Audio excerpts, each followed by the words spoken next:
Need the YouTube channel. Hey, Going for gold. I don't have my second screen. I don't particularly need it.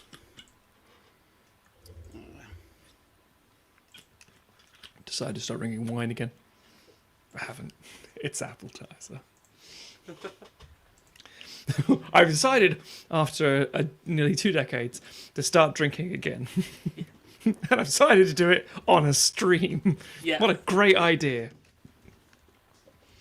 Immediately, the second the alcohol touched my lips, they're fucking babies. They do this to me! How dare they?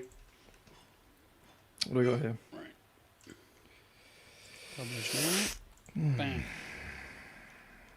Our viewers will be pleased to know that before the broadcast started, I removed my pants from their prominent position on the clothes dryer behind me. You say happy to know. I think they'll be disappointed to hear. Is the we are regret to report. They weren't very impressive pants. It's not the pants Let us that's be the the judge problem. of that. Yeah, it doesn't matter because it's the wrapper is fine, but the cake's what you're after. Yeah. Oh. No one cares about the gift wrap, they care about the package, so to speak. Rip. Oh, I did that like it's fucking goatsy. That was a bit weird. That's why I'm not a big lingerie fan. I mean, I don't wear it personally, but but I've always, Hey, yeah, I there's don't some think. people showing up in the Are there? comments. Yeah. Am You I? have to switch Oh, I've got from private chat to comments. God damn it! Every this time, is Matthew. only like I'm. It's my first day. I'm tired, says Matt, every Yeah, time. I am tired. Every goddamn time. Running trend. What's my, that's good. Seems like there's a lot of headroom here, but I can't do that. What?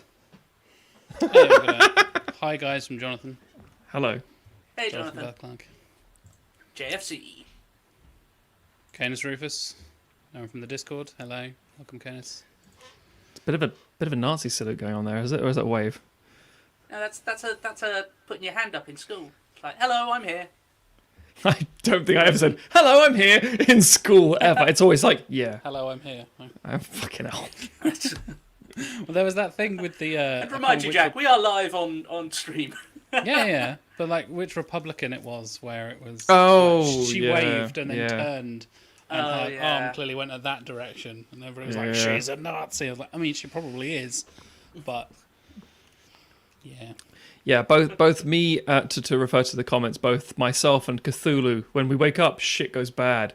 So be grateful that Sign I'm of the sleeping. end times. If ever on a podcast I ask Matt, and how are you, Matt? And he goes, "Yeah, I'm good." Be like, "What? What's going on?" I'm good. What's Matt, why are you in my changed? house? Matt only wakes up when he's directing, and then he's terrifying. That is painfully true, Tim. I feel fucking seen. And then I crash for like 5 days.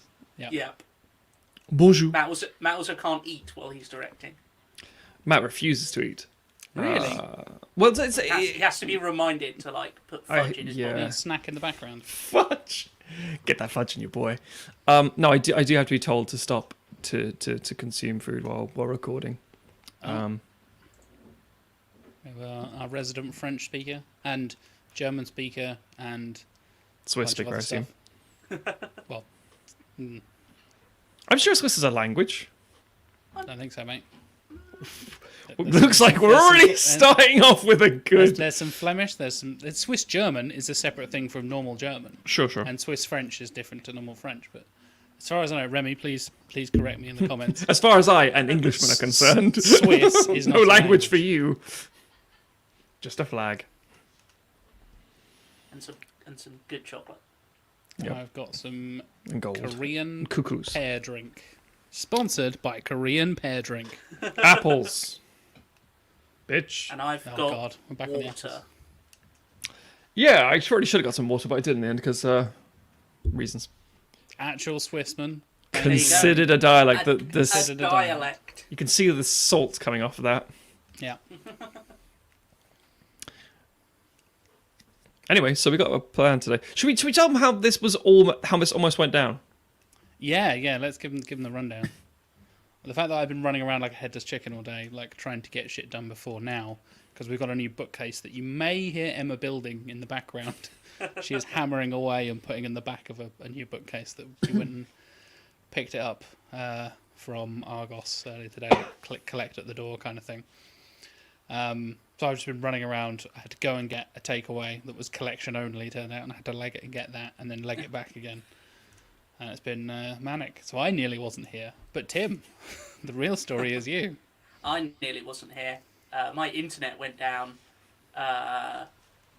Well, it started syncing on Friday night when I was meant to be uploading an episode to our patrons, you fine people. So it went up a little late because I was basically powering it by cranking a handle next to the router and like powering it up like a wartime air raid siren. Yeah, and then by Saturday it had completely gone when we were meant to be recording an episode, and had to jump through many a hoop because our landlord is the signee on the internet thing, so I didn't have to sign in to download a bunch of firmware updates and various things like that. Was I right about the firmware updates? Yeah, it was about 3 years worth of updates that it needed. God damn. I know routers well from my previous job. They're Yes, a pain in the ass if they don't get updated. Cheap bastards everywhere. Pretty much. Managers and landlords. But thankfully, technology is restored at this point as of about 3 o'clock this afternoon. So Yeah, and in the behind the scenes from the other side, I think Matt and I have been planning a 2-man show for the best part of today. It was mostly a staring contest. It's going to be See who riveting. blinks first. And I've got my ring light, so it'd definitely be me. I got shit eyes, so I don't know. It might be me. I mean, I'm the one that wears glasses, mate. So, Mine just don't like opening, I guess. yeah, Because I'm sleepy. because I'm tired. Oh, comment from John here. I disagree Matt's like wholeheartedly. Brock in... In Yes. Pokemon. Pokemon. I like the ladies. It's like, that's a bit creepy. We'll Have come a back to jelly donut. We'll be back to Pokemon in a second with the jelly donuts and stuff. Korean melon soda. That's the good stuff. Yeah, First of melon all, soda John, in does general. sound good. No, absolutely not. Melons are gross. Fuck you, putting it out there. Jack. I hate mangoes and I hate melons. It's the You two hate fruit I life, is what you hate. Mangoes. Yeah. Mangoes are Hate gross, you, hate man. life. They taste like leaves. Dude, You I mean can't that's even... bad, man. I know, Yes. loads of people. My taste buds are fucked. I mean, at the end of the day, obviously preference is a thing and it's perspective. If you like something and dislike a thing, no one should force you to like it. That's cool. However, you're very wrong. Melons are delicious. There are so many melons. I hate They're all every kind of delicious. melon I've ever tried. Especially, I think watermelon is the worst. Watermelon is Really? awful. Oh, man. I'm It's kind like of crunchy, horrible tasting water. like honeydew. It's I'm like kind barely of over. flavour. You're I'm over like- honeydew. Interesting. Yeah. So you're the opposite, I- Tim. You've eaten so much melon, you're like, I'm over that one. I need to Yeah, experience kind new of. melons in my Yeah. life. I had a lot of my childhood where like melon was just like the dessert, and I'd just be Weirdly enough, same thing. It was like like Yeah. like something to eat. Slice. Dumph. Here's some melon. Yeah. But my father was a grocer, but also more importantly, it was the 80s and the early 90s. Melon was exotic and cool, but also available. Like melon balls. You like an ice cream scoop thing, but you careen it across the melon. Ugh, It's like a ugh. ball of melon. It's like, this is Ugh, gross. ridiculous. There we go. Melon suck, but melon soda though, it's majestic. And then That's an odd choice. I have some controversial opinions clearly because fuck you, Jack. That stuff is delicious.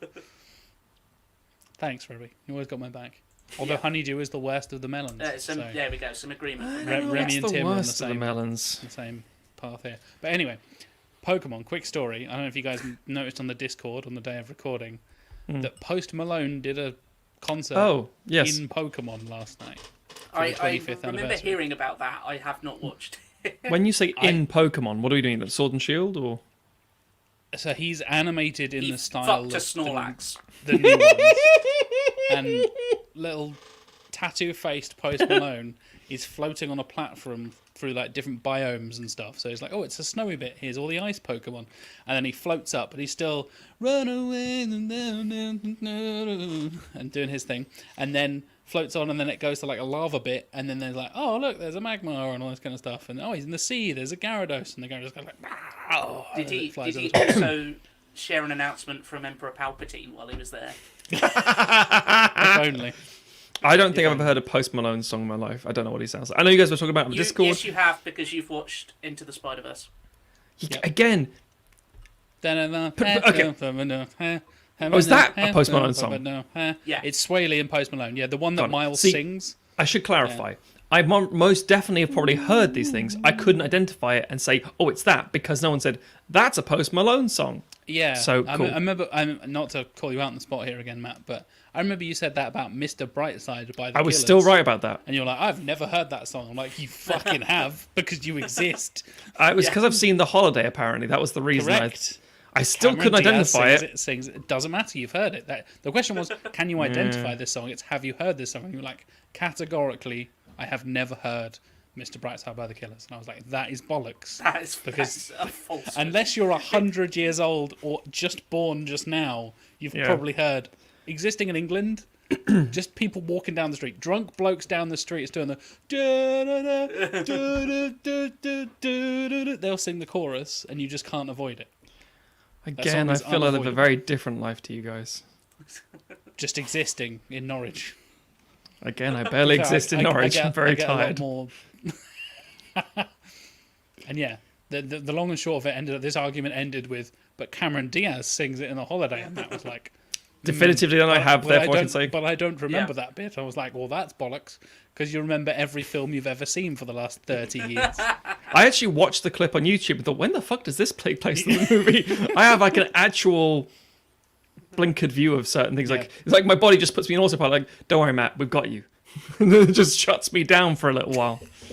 So okay, my apologies. I have heard of I'm now Post checking. Malone. I'm sure Mr. Brightside has been in. Maybe. Tim just shuts down the stream. Yeah. Matt is a hipster, a Victorian hipster. He is. Fact. He is. Surely, if I was a hipster, I'd be saying, "Oh, I heard Mr. Brightside first." No, but because it's a mainstream song. I don't know what hipsters do either. Because the Killers were like, they weren't unknown for very long. They blew up pretty quickly, from what I understand. Yes, because of that song. Because of What's that? That's Mr. Brightside. No, there's another one. Mr. Brightside. That's Mr. There's also- Brightside. This is probably riveting fucking There's also, content. That's what they came for. they had like 3 or 4 big songs. Yeah, I around feel the there's same one I can't time. remember the name of. That was like a big There's thing. the one that's in Southland Somebody Tales. told me Yes. who looked like There's that one, which I can never remember the name of. I should clarify. If you want to tell me about a song, you need to tell Somebody me about every film it's ever been in. So, for example, I know they did a song called "The Man" because it was used in the trailer for Vice. Thank you, Keynes. Dick Cheney film. Mr. Brightside is in The Holiday. And thank you, John. Somebody told me. Thanks, everybody. I'm glad you're all that song. filling me in on this shit. It's just called Somebody Told Me. There we go. Yeah. And all these things that I've done as well from that same album. Yes. That's the one that's in Southland Tales. That one as well. Was that in? Is there a Killers song in Southland Tales? Yeah, it's the one Probably. that Justin Timberlake sings. Yes. Oh, Tim's got a portrait now. Oh no, Tim's back. Your face was static for a little while. I thought, oh, the internet. Right. Well, we're good. I think yes. I found a bunch of websites that let you search, like you can look up a movie and see what songs it's in, but there's This very few song that cool. let you That's put good. the song in and find out what movies it's in. Yeah, you should be able to I've- extrapolate the I backwards. found similar thing for that, but for like samples and stuff. Where like, oh, this song has been sampled in these 100 songs or Yes, whatever. who sampled? And like all the speaking of Daft Punk, R.I.P. all their fucking 70s funk samples. Like, not a single sound in the first like 3 albums is actually an original noise. Like, what? And a friend of mine, who's a local producer here in Norwich, Tom Joy, follow him on Instagram. I recommend it. He's a great guy. He replicated Daft Punk songs using the original songs and just like cutting them as if he was like producing them himself. He's like, okay, here's the original song, and here's like meow from that song, and then meow meow, and then it goes meow meow meow meow meow. There you go. Can we hear Emma in the background? It's Emma screaming. She's screaming at Toothless. Yes. Ah, right. It's good. We've got this abuse recorded She's trying for to the build RSPCA. and The cat's Toothless involved. is in the way. Yeah. Cool. So there was a trailer today. I didn't get a chance to watch it. I'm sorry. I know it was one of the. Matthew. It's another Snyder Cut trailer. So that brings me to a point. The things we were planning on doing. Oh yeah. Per an absence of Tim was a Mr. and Mrs. getting to know you thing. Thankfully, we didn't plan that because we've not got anything down. So don't worry about that. We'll maybe say that in case there's another emergency in future. But we had another idea about redemption, which I thought would be the interesting discussion. So redemption, and I took it one way, and Jack took it a very different way. I was like, no, not like that. And it was basically the idea of take someone who is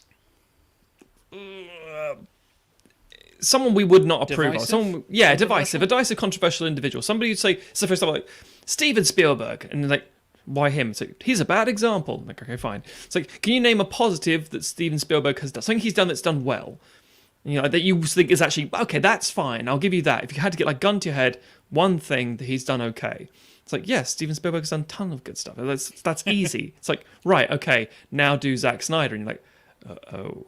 So it's the end of the spectrum, because we thought if you guys want to shout out certain names of actors, actresses, I guess not cinematographers, See, directors. That'd be. I went straight to the obvious things.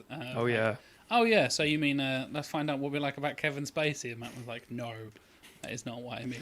But yeah, because the thing is, as awful as it sounds, and, if you were to Remy separate had the same idea as well. From Polanski, yeah. But see, that's actually easy. You just go, yeah, Chinatown's good.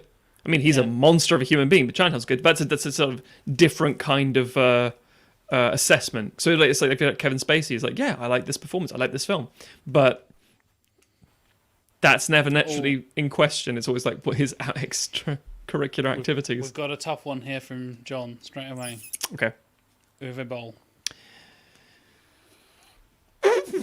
Okay. Let's talk about this. There has to be something. We have to have an answer. Go ahead. He said that he would fight his film critics, and he did actually show up, and he followed through on that. I will actually agree with that. He man of his word kind of thing. I think him fighting his critics was idiotic, but at least he didn't say he'd do it and then chicken out of it. Which is a very Snydery thing to do in theory. I would actually say Alone in the Dark. We know that much. Yeah, Alone in the Dark is terrible, and it's a really awful adaptation. Terrible. I think the ones I've seen Alone in the Dark, which is terrible. Blood Rain, which is terrible. Yeah, his Auschwitz movie is awful. I've not seen it, but I've heard terrible things. Far Cry is not good either. Is that Far Cry based on the game Far Cry? Yes, with Til Schweiger, I believe. Yeah, Til Schweiger. Yeah. I think Tim's nailed it with that one. I think generally just the idea of like calling out the critics and then but then going through with it. It's obviously a publicity stunt, but at the same time, it's like it's kind of funny. And that's true. It builds a tricky one. German restaurants for a bit. Feeding Germans, always a good thing. I like German food. Yeah. Yeah. Oh, Remy's got one that he says. Blubberella. Blubberella might actually be his most decent bad movie. That self-aware kind of thing. That's the Nazi huge opera singer lady, isn't it? The sort of, if I remember correctly. That doesn't sound great, but no, it doesn't. 2011's it is, yes. a German exploitation comedy film written and directed by Uwe Boll. The plot is about an obese Dompier superhero, as in Blade Dompier, set I in hate German-occupied that. Europe. Where did that word come from? Because it's the worst Assholes. word. I will have a look. It's I hate it. from Balkan folklore. Okay. Well, I'm sorry. Can't do much with that. Balkans. But fuck you. There's bloody it's Balkan. it's a terrible word. It just makes it sound like it's It a is. damp vampire. Yeah, dumpy sounds like saying someone's dumpy. It doesn't really... Yeah. There's lots of things that are just like, this isn't working. But obviously it's from our language perspective, so... True. In an interview with Entertainment Weekly, Hollister, which is one of the producers and the lead actress, she Clothes says, manufacturer. "I'm not ashamed of Blubberella. Of course there's fat jokes in the film.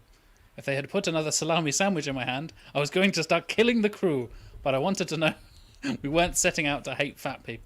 It's important for me that people know the true story." We weren't setting out to hate fat people Yeah. for this true story. She went on to say, "The movie was made with the best intentions. I truly wanted to make a movie about a fat girl who could kick ass. Fair enough. As a fat man myself, I approve. Yeah. However, Yeah. Okay, I'll give you this one. As much as it is terrible, the examples are awful, and there's there's a character exploitation. called the Vag as well, by the way. And Doesn't Uwe help, I was Boll gonna say. himself plays Hitler. I mean, I feel like we kind of need to see this. Yeah.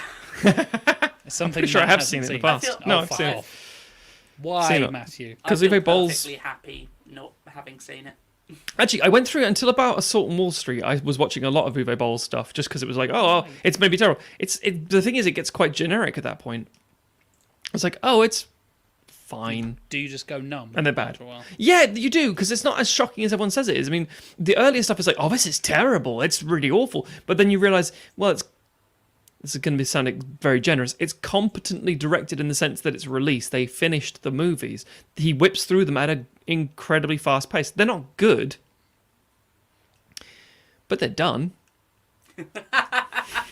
You can say that for him. He has I really do. completed You films. give people too much credit for existing and doing things, Matt.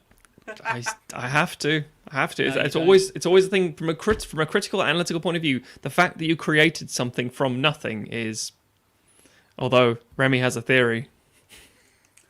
It's 100% a tax scam. Fair enough. Yeah. I'm convinced those, I think I've said this before, those masterclass things, where it's Oh, like yeah. a Oh, celebrity yeah. teaches you how to direct or write or whatever, I'm convinced those must be some elaborate money laundering scheme. They really do seem that. Because if you buy one, you can gift one to another one or something like that. The Yeah. first taste is free.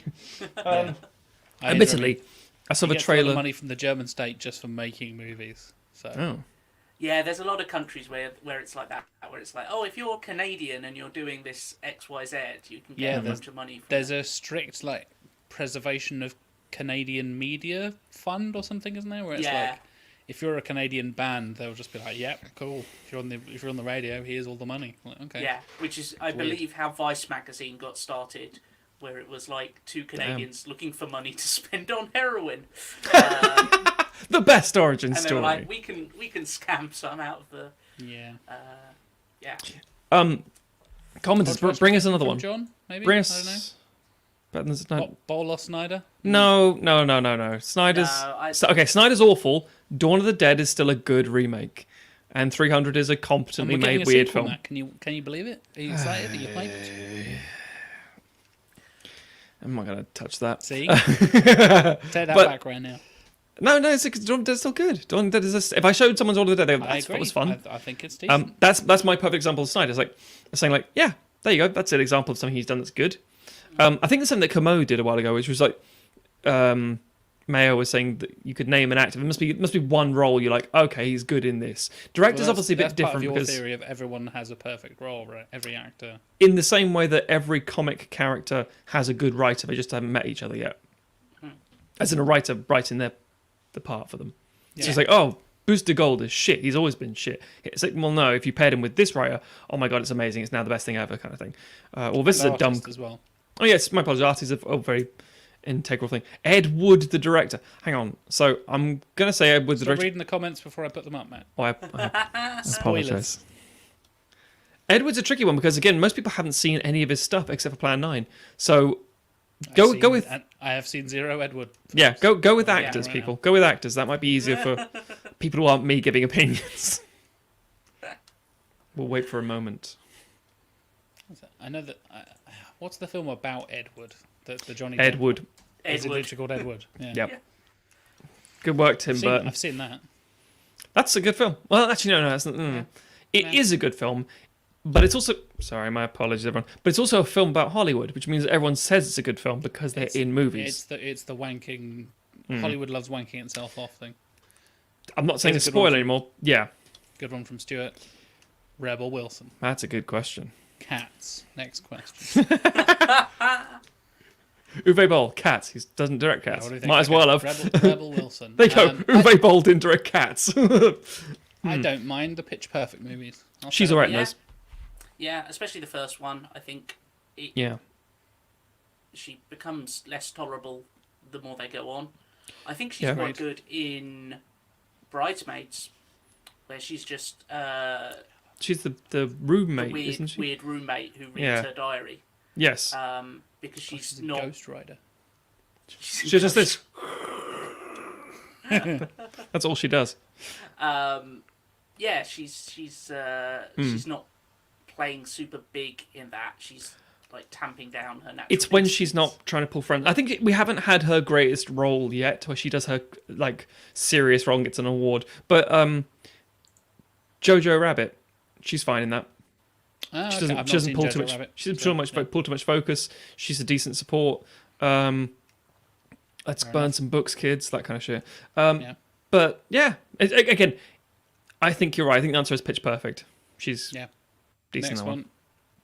Jesse Eisenberg. That's preference, dude. Because we know we're going to say that. The Social Social We Network. talked about it earlier Yeah. in the interseason episode. He's also appropriate, as in very well paired in the first Zombieland. You may not like his sort of manners and things, but I it's like the first definitely Zombieland, yeah. a performance that goes with with the chemistry with Woody Harrelson. Not in the second film. That would definitely it's on our master list already. That is on the Sorry, list. dude. That's definitely on the list. Remy gives another one a go. Michael Winner. Once again, not seen a single film of this man's career. Well, Michael Winner, he's more. Is he still alive? He must be long No, dead by he's now. not. No, he's not. Died in Yeah. 2013. Didn't he do? Did he do the first Death Wish? Death Wish? That's what. Yeah, he's with Bronson for a while, but Yeah. He I- did the original Mechanic, Death Wish 2, Death Wish 3, Appointment with And then- Death. and then just became sort of a fixture of British TV adverts. So yeah, I'm sure I think most it's people all know about- him for TV stuff. I want to see Wonton Tom, the dog who saved Hollywood.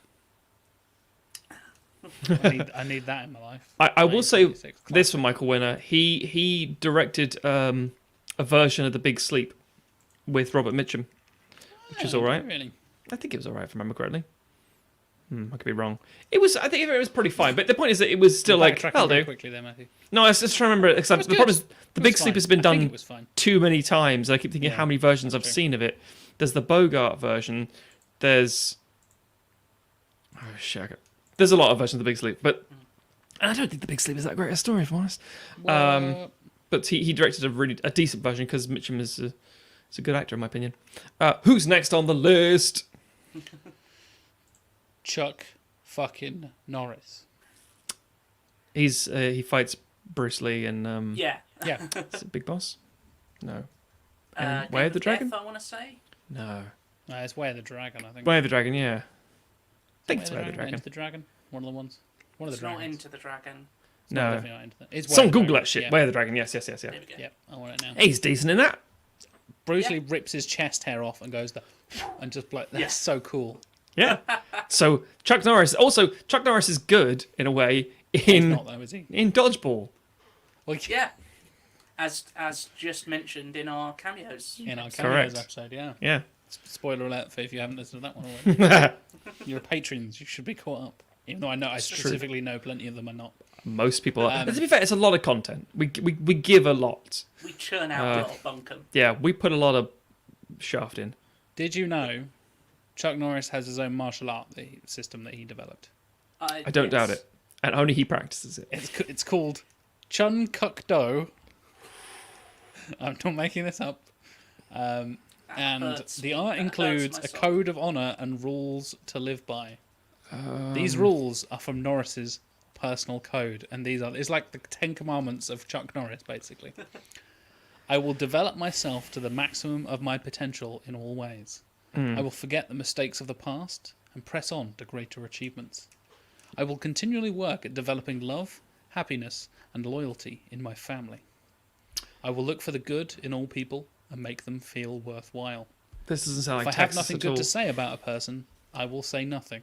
That doesn't sound like Texas in the slightest. I will always be as enthusiastic about the success of others as I am about my own. That's bollocks. Bullshit. I will maintain an attitude of open-mindedness. Also bollocks. He's a right-wing Christian Republican. I will maintain respect for those in authority and demonstrate this respect at all times. Did he shout, not my president at some point? I mean, that's the first one where I've been like... I mean, most of them have been pretty non-objectionable. I don't think Chuck Norris upholds them, but respect for those in authority. Sure. That's like, obedience. Yeah. I will always remain loyal to my God, my country, family, and friends. Yeah, chuck that one out too. America, fuck yeah. I will remain highly goal-orientated throughout my life because that positive attitude helps my family, my country, and myself. Okay. What the actual fuck, Chuck? If you insist, dude. What the fuck, Chuck? What else on the list? Of the instructor in Napoleon Dynamite. Oh yeah, with the American flag pants. Yeah, exactly. Yeah. That was very clearly based on Chuck Norris from the 80s. Yeah. Stuart Main has a very leading one because he knows exactly what he's doing. Garrett Hedlund. And Stuart, Tron Legacy doesn't count. He's. I know the game you're playing. I've got 2. Inside Llewyn Davis. Yes. Correct. He's he's great in Mudbound. Really good in that I've film. not seen Mudbound. Mudbound's on Netflix. It's a Netflix film. It's brilliant. I've heard a lot of praise for that. Triple I've seen him be good in other things as well. He's best when he's not the main character. Yes, he's a decent support. I think we mentioned this before, how he's fallen into this role accidentally. It's like, oh no, put him in the support. Troy. Who's he in Troy? He plays Patroclus. Yeah. Yes, he plays the person who should be Achilles' lover, boyfriend, but instead is his cousin. Yes. 4 Brothers, Mojave, Billy Lynn's Long Half-Time Walk, an Ang Lee war drama film I've never fucking heard of. Oh, I've heard that. That's the one that sounds. That's the one that's 60 frames per second and looks like trash. So it is. It's 3D and 120 frames per second. Sorry, yes, 120. It looks the so first fucking ever weird. feature. It enjoyed faint praises from some critics initially, Just like I'm like, that's a thing.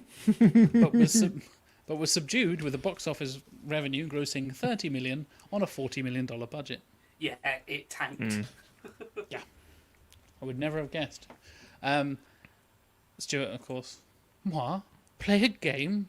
Yes, you, Stuart. We know what you're up to. Like fucking Jigsaw or something. Play a game. Don't make me mention the films you hate. Another classic from John. Oh, Johnny Legs. I got tons of Johnny legs. Legs is in Legs for loads of days. stuff. He's. Romeo I'll give you this Juliet. much.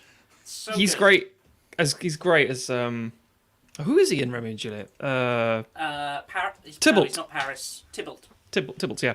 He's great as Prince Tybalt. of Cats. He's yes, with his amazing fucking boots. He is actually really good in Ice Age. Sid is a bit of a transformation. I would go so far as to fucking say, by the way, controversial moment here. I would say as good as the Violator, as the clown in Spawn. I think he's actually that's a really transformative performance. I think it's really fucking good in a trash film. He's also good in kind of lots of stuff. I like him. He's good. Yeah. I like Johnny Legs. Yeah. He He gets tarred with the Mario brush, But Oh, no, yeah, Kevin definitely. left He on was looking good. Luigi, wasn't he? Yes, He was Luigi. Mario. He's Yes, he was Luigi Mario. What did he do? What did he do recently? He did a sort of stand-up routine, kind of. It was more of a play. So I think it was. Oh He's a god, fucking John Wick as well. he is chop Yeah. chop guy. Johnny Legs is in everything. And he's good. Great. No problems here. What do you think about like Latin American culture? I can't remember what it's called now. It's gonna bug me now. What, like stand-up stuff? Latin history for morons. That's what it was. Yeah. That was good. That was really good. I enjoyed that. So, Next John, one. you're punching out stuff Yeah. that's easy for us. Johnny Legs, no I mean, problem. Uwe Boll was Love tricky, a to be bit of fair. Johnny Legs. Paris Hilton. The Hot and the Not is one of the worst things I've ever seen in my life, but I I've do got have an an answer answer to this. Yeah, House I've got of an Wax. answer as well. Well, because House she of gets like a Wax. pole through her face or whatever Yeah, it is. because it's brilliant, and then she dies. And then it gets better. Veronica Mars. Not a film, TV show, but shows up in, I think, She's in one or Veronica two Mars? episodes. Bloody hell. She's basically playing herself, but she's fine at it. And I I think she's... And I She's think she okay at gets playing herself, I think she gets arrested at the end of the thing. So there we just go. like in real life. I would say Repo the Genetic Opera. She plays a spoiled socialite heir to an organ harvesting company, and I think it's decent. I think it's an alright film. It's very silly, and she's reasonable. Apparently, behind the scenes, she wasn't like what one would expect of what she Massive usually dickhead. apparently is. Quite exactly very. But she was actually like, oh no, I got tons of things. I can help out with the production. I've got tons of cool clothes we can use for background and things like that. So she's actually wanted the thing to succeed. I mean, she basically. does have all So- the money in the world, right? So she I mean, she could have bankrolled the whole film, but she didn't. so fuck her. single-handedly provide the Yeah. costume. I remember reading a thing where she was like she had an obsession with like antique radios, and I have no idea if it was someone Jesus. playing like an elaborate prank, Rules. or if she actually is like deeper than she appears to be. Not There are a lot of chance. people who are. And remember her first single? Because I do. I do not, thankfully. That was in a film Are you recently. Crazy, and then tell you mine. You show me yours, and I'll show you mine. It sounds wonderful, Jack. Yeah. I am more in tune than she So, was. If it's as with earlier, I probably have heard it. I do not really recall it. as we've what- learnt about your history with music, Matthew. Yeah, as I'm saying, I'm reliable There we go. narrator. Stuart's partner Meg is just going to kill him for Repo, yeah, forgetting the repo exists. solid. John's coming in with some bangers now. Okay. Shaquille motherfucking O'Neal. He is soon to be professional wrestler because he is wrestling in the upcoming AEW Revolution pay-per-view That's in a tag team match. And I think he's going to be shit. Well, yeah, And he's famously he's also quite an old. asshole. He's like a basketball correspondent these days. Yeah, well, it's Yeah. one of the things you don't really have to try. Yeah. Well, don't try. You have to. Along similar lines, going to wrestling as well, because we're not going to get anything for Shaq. Shaq is terrible. No. I think you remember him being. It's cameo shit, unfortunately. Oh, like Hulk Hogan. Hulk Hogan is another. I have to great include the example. cameos because Hulk Hogan's funny in Gremlins too. I'm fine with that. With regards to Shaq, I think he was okay in. Back to Shaq. You dare say Steel? You're getting No. I think he was alright. I seem to remember in Good Burger, and that was quite funny. And he has like 5 seconds of dialogue in the Lego Movie, and that's a good movie. So, the Lego Movie.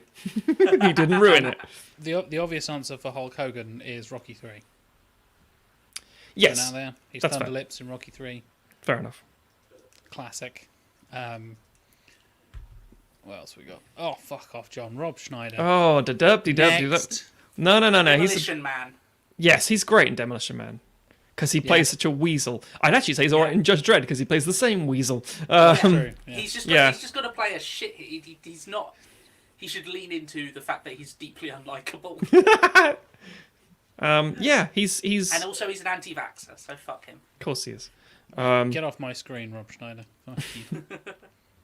I recently found out that I think we talked about this not so long ago. But Van Morrison and Eric Clapton released like an anti-lockdown Oh yeah, they did. single and all that Fucking bollocks. hell.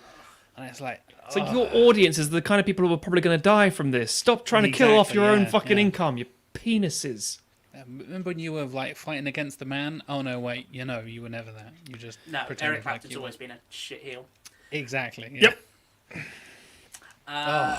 Stuart. Do we wanna? Before we move on, Easy. Jamie Kennedy. Scream. I knew you were going to say it, Matthew. Yeah, Scream. Jamie still Kennedy disagree. might be the birth of this little game. Yes. I'm sure we talked about. Yeah, I'm always He's saying also- Scream. He also shows up in Enemy of the State, which I recently Yes. rewatched. He's not obnoxious in that. He's all right. He's Yeah. just I mean, not as obnoxious as he could be. Yeah. I actually think there's probably another one. I can't think what it might be. There isn't. He's in Dead Poets Society as an extra. Didn't Is he really? he didn't pull focus? Oh, he's okay in Romeo and Juliet again. Oh, he's got such a. He's so funny annoying, but that's face. kind of the point. He's meant to be like this, this obnoxious, spoiled rich kids with guns. He plays that Yeah. role well. Yeah. He also works well in Jay and Silent Bob Strike I was Back. about to say that's my reference for him. Yeah, James. Yeah, Bond, sorry, yeah. Back. The production assistant guy. Yeah, no booger, sir. Oh, he's in a Fanboy and Chum Chum, my favourite television series. It sounds like a company that makes dog food. Ain't this the truth from Remy? There's too many anti-vax actors. Yeah. Yeah, Amen. Very true. Do we want to move on to doing our bracket? we Yes. can do. It's a smaller one this week. We've queued it up. Yes. It won't take quite as long as some previous. Well, epic the ones. debates might be. Actually, I think this one's kind of a clean rinse. We forgot to do this last time. We forgot to give our predictions at the start Oh, of yes. who we think should and will win and things. But such a minor thing. We got Ridley Scott to talk about, so there was that. There's a lot of Ridley Scott. There are fewer Yes. films with this director, thankfully. So yeah, I assume some people have worked it out. Some people might 'cause think you they did know some- who it you did is. some teasers before, didn't you, Matt? Yeah, I thought it was quite. What were your teasers again? I'm pretty sure it was a British dude. Likes Started out in cricket. the theatre and genuinely likes cricket. Not just in the cliche, oh, Englishman loves cricket. But no, he really loves cricket, apparently. No, he doesn't. He doesn't love cricket. He doesn't like cricket. He loves it. Kind of don't like that song. Nobody 'Cause does. I don't it's like reggae, but terrible. I don't like reggae. I know that song. But again, Oh, same with you music. know that song, Matt? Yeah. Yeah, I know that song. Now, I know now that song you know fine. a pop song. Brilliant. Oh, I forgot Mr. about this Brightside, week. never heard of it. Our first good to- guess from yeah. John here. Kenneth Branagh. Old Boris Johnson, yeah. For for future reference- one to do actually. The future Ken Boris Branagh? Johnson. Ken Branagh would be very interesting too. I'm going to check out how many films he's got. Probably seen like 2 or 3 of them, I'd guess. You've seen a Thor. Yeah, exactly. What else have I seen? Have you seen Artemis Fowl? Fuck no. Let's have a look here. Um, Director. Oh my god, he's directed quite a few. obviously a bunch of Shakespeare, Yeah, unsurprisingly. a whole bunch of Shakespeare, including his 4-hour The Hamlet. oh god, he did the Sleuth remake. Fucking hell, I forgot about that. There's a sleuth. Yes, it was wow, Jude yeah. Law and Michael Caine. Yeah. yeah. There's a the Kane was in the 1972 version, the original, but fuck me. No. Playing the Jude Law role from the remake. Yes. No, they did yes. that thing like the Alfie thing again. I think there's actually a lot of solid stuff in there that tails off to a lot of shit. So I think that'd be quite good to do Yeah, at some I point. have seen 2 of them, I believe. Really? Yes. Of all those things? Yes. Shit, son. I've seen The Much Ado About Nothing and Thor. I think that's it. Fair enough. His Henry V is really good. It is good. I once watched that on St George's Day and then had a hog roast afterwards. And that was it. Did That you is the most have a English wank thing into I've ever- into a St George's flag? Christ. I mean that. Yeah. Christian Bale, Brian Blessed, Paul Schofield, Emma Thompson, Derek Jacobi, Ian Holm, Judi Dench, Robbie Coltrane. Bloody hell. You're just reading out a list of British people now. And we should clarify. It's not Kenneth Branagh. Good It's guess, not but Kenneth no. Branagh. Yeah. Yeah. But he's done some good. Again, I like his Mary Shelley's Frankenstein, but not the thing. Anyway, and yes. Anyone else have a guess, or should we just tell people? Any other guesses coming in? No more guesses. Martin Scorsese, famous, Famous- English Famous lover. cricket theatre fan. cricket fan. Yeah. Slow talking Marty. Hello, everybody. Let's reveal. Let's just do it. Let's put him out of misery. Yeah. He did a Jack Ryan film. Fuck off. He did with Chris Pine. It was not Oh good. God. He also starred in it as a Russian. Oh, dear, fuck off. His warm up for Tenet. Yeah. Right, yeah. So if you want to share the screen with Jack when you're ready, that will be Certainly. the reveal, I believe. Are we ready to reveal, Jonathan? No, I got to set up straight and because listeners? so I know the little It's probably going to go horribly wrong when I do the this, circle will but fill me up. Oh, what? There we go. Sam motherfucking Mendes. Mm-hmm. Let's get rid of that bit. Don't need that bit. Sam Mendes, everybody. Sam Mendes. This was one of the first ones where we actually said, "Holy shit, we think we've all seen all of them." Yes. It's a Which record. which means that we will have the first definitive list rather than just like don't know. Which is, but also even if you didn't, it's 8 films. It's not bad. It's quite easy to get through in a little marathon, as it were. Not in one fucking sitting, obviously. That's mental. Yeah. But I don't think. Got a question about the quality of the feed. It's all fine on my end for me. Yep, sorry, Stuart, that's just you. All working. So, yes, I don't think Mendes has made a bad movie. And I don't mean just not a bad movie. I think he hasn't made anything that isn't just, that's damn good. I Everything is agree. brilliant. I agree. Yeah. Which should make this very difficult. But because To of be the fair, nature of the it's a seeding, considerably won't be. smaller list than somebody like Ridley Scott had in our previous one. Yeah. But to get nothing but hits, well, nothing but good, not necessarily commercial hits, but critical hits and stuff is pretty impressive. yeah. In terms of, like, legacy, the box office means almost nothing. It comes down to what people think.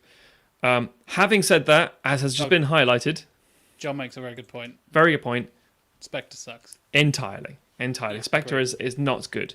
It's his worst by far, in my opinion. But it's still a competently made movie. It's still... I think Spectre's. Stuart Main, with your horrendous taste in movies, just when we thought it couldn't get any worse with Tron Legacy is my favourite film ever, and I don't like Mad Max Fury Road or Blade Runner 2049. You prefer Spectre to Fury Road and 2049. Stuart, I love you. Thank you much for your support, but fuck off. Can you take that off the screen? It's making me sick. No. I think Spectre's problems lie in its script rather than its direction. Agreed. Yes, I think if the man who directed Skyfall could have directed a good Spectre if it'd been better, but yeah. And Remy is correct. Stuart's just doing it for the meme now. He is a Scottish guy with bad movie opinions. Yeah. That is his persona on the Discord at this point. I mean, sequelizer's law. So, quick question for you guys. Yes. What's your favourite Sam Mendes movie? Ooh. So this is not predictions of what's going to win. This Nope, is you favourite. just your favourite Sam Mendes movie. So I have a very clear top 3. Sure. To be like cycle and rotate kind of thing. Picking between those 3. My favourite is Away We Go. I really like that film. Interesting. And I think it's going to go out in the first round here. I was going to. Away We Go is it was fine movie for me. I liked it, but haven't thought about it since. Mine is Road to Perdition. I fucking love that movie. Yeah, I like it a lot. I think Road to Perdition might have to be my pick as well. But for argument's sake, it's between 1917 and Road to Perdition for me. I really. I think enjoyed that's 1917. probably going to be our final. But yeah, my prediction Possibly. is probably Road to Perdition to win. Road to Perdition to win. Possibly, yeah. Okay. Between 1917 and Skyfall, good. I think that's call a lot of from people. Stuart. A lot of Finally, people. you're redeeming yourself Yeah. there, Stuart, with your taste. John saying 1917 as well. Mm-hmm. Yeah. Like I said, if that wins, I won't be offended. There's a lot of options. There are. Somewhat left field pick of Jarhead there, but again, No, I think that I remember the time Banger. Jarhead came out at just like it came out. It was so pressing at the time. I was like, wow. I mean, it's not about the Gulf. It was about the Gulf War, but going into yeah, whatever the fuck in the Iraq-Afghanistan conflict was called in the early 2003 thing. But yeah, it was just very, very, very key timing with that. Was And anyway, point is, Did you know Jarhead has a bunch of sequels? yes, it we have does. them on the list. A Wow. bunch All of 3 of them are terrible. apart Field of from Fire, maybe- The Siege, and Law of Return. Apart from maybe Starship Troopers, it's probably got the most miss the point sequels. Yes, entirely. Oh, by the way, just an update for you all, as your Patreon people at present, obviously on the YouTube. Hello, everybody. The vote for season 8 pick. Oh, yeah. Looking like a landslide. I mean, like the last season, season 7, it was like literally one vote in it. This one, I think it's decided. I think it's in there. I won't say too much because obviously for the YouTube people, don't want to spoil stuff. Obviously, I brought it up because of something that's mentioned just now, but it's fine. But yes, so we got our favourites. Oh, I should do a zoom in so we can all see things. Yes, Sorry, please do. apologies. 104. Right, okay. Much go. better. Whoa, shit!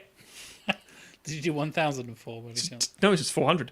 Right, Okay. American Beauty versus Spectre, Road to Perdition versus Revolutionary Road, Battle of the Roads. 1917, The away Road we go. Warrior. And that 1917, away we go! Sounds like a fucking Away we go. ridiculous. 1917? Oh, away we go. Jolly old war lads. And Skyfall, Jarhead. That's our things to the for the showdown. Ooh. So, shall we begin, gentlemen? With the easy one. American Beauty, Best Picture winner, Spectre, not.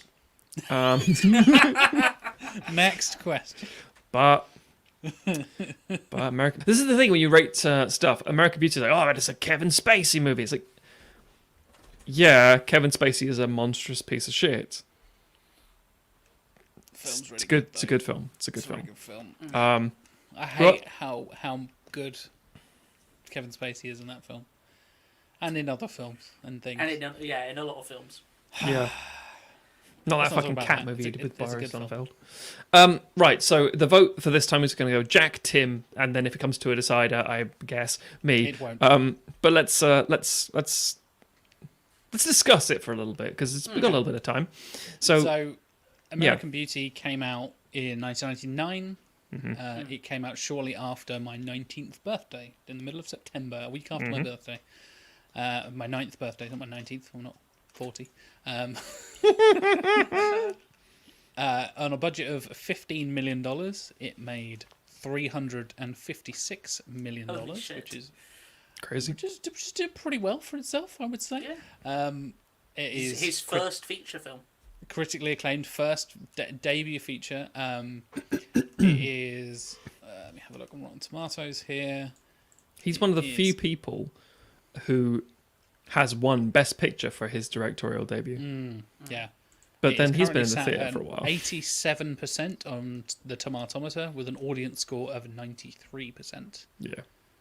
So It's a great Yeah, midlife crisis film. he's done well. I think The boy done good. it, But also very it Gen X. became a little bit ripe for parody Mm-hmm. as time went on. I'll I'll never forget the Adam and Joe show version of it that was Oh, done yeah. with toys, and the bit where he goes like, "Oh, I was just watching this bag, and it was like it was dancing with me," and it cuts, and there's this plastic bag going, "Yeah, mate, have it, I'm having it large." I seem to remember that was also in not another teen movie. Yes. Literally, yeah, it's like most beautiful thing I've ever seen. And I think was it Chris Evans' character just punching every motherfucker, punching Jamie Presley, and then punches the bag and says, "I don't know what that was for," and then just leaves. This is for this. This is for that. Yeah.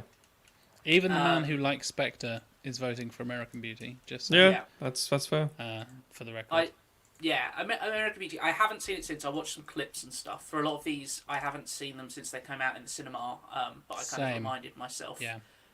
using clips. I wish I had had the time to do a full rewatch because I think it would be really interesting to track Mendes' career like over time and see how he's evolved as a director. But yeah, to come out of the gate with American Beauty, like even the ways in which it is very kind of the fact that it's so parodied, talks about its cultural impact at the time. Yes, it had a huge cultural impact. I think we talked a lot about how there are films that steer the direction culture's going and films that are just of that time. I think it's very much of the late 90s. I don't think it points the direction, but sometimes you need a film that just comes along and goes kind of like, yeah, this is where we are and this is the kind of issues that we're dealing with.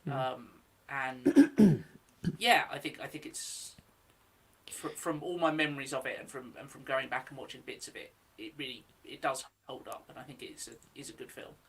Spectre, my only memory of it. Oh, okay. We'll do All American Beauty before we. Matt, sure. What are your thoughts? Just very. I think Tim's just to mirror what Tim said. It was very much a step into the 2000s. It was the midlife crisis of boomers and Gen X saying, "I don't know what I'm doing. I'm lost." And it's like, I know it's like, oh well, it's not really Gen X because those people were supposed to be teenagers, which would have been equivalent of me that time, the millennials, and it's like. No, the script is very clearly these are Gen X teenagers who are lost and trying to make a connection and things and have been abandoned and forgotten about by their parents and things. That's that's not necessarily the millennial theory. So yeah, there's a lot going on there basically. But it's one of those things that it's cliche because again, a lot of the story, if you go back in it now, it's like. It's a midlife crisis movie at the heart of it, and the big things that this person has to address is dissatisfaction, and he's trying to recapture himself by seducing a teenager, and it's like, oh yeah, and his wife is unhappy, obviously has an affair, she's kind of portrayed as an asshole for it. It's like, well, yeah, okay. And there's so much going on there that's like, this is now it's become more of a time capsule of 22 years ago sort of thing, and that kind of mindset. So, but it still holds up, and I think, and that's the kind of point based on that metric.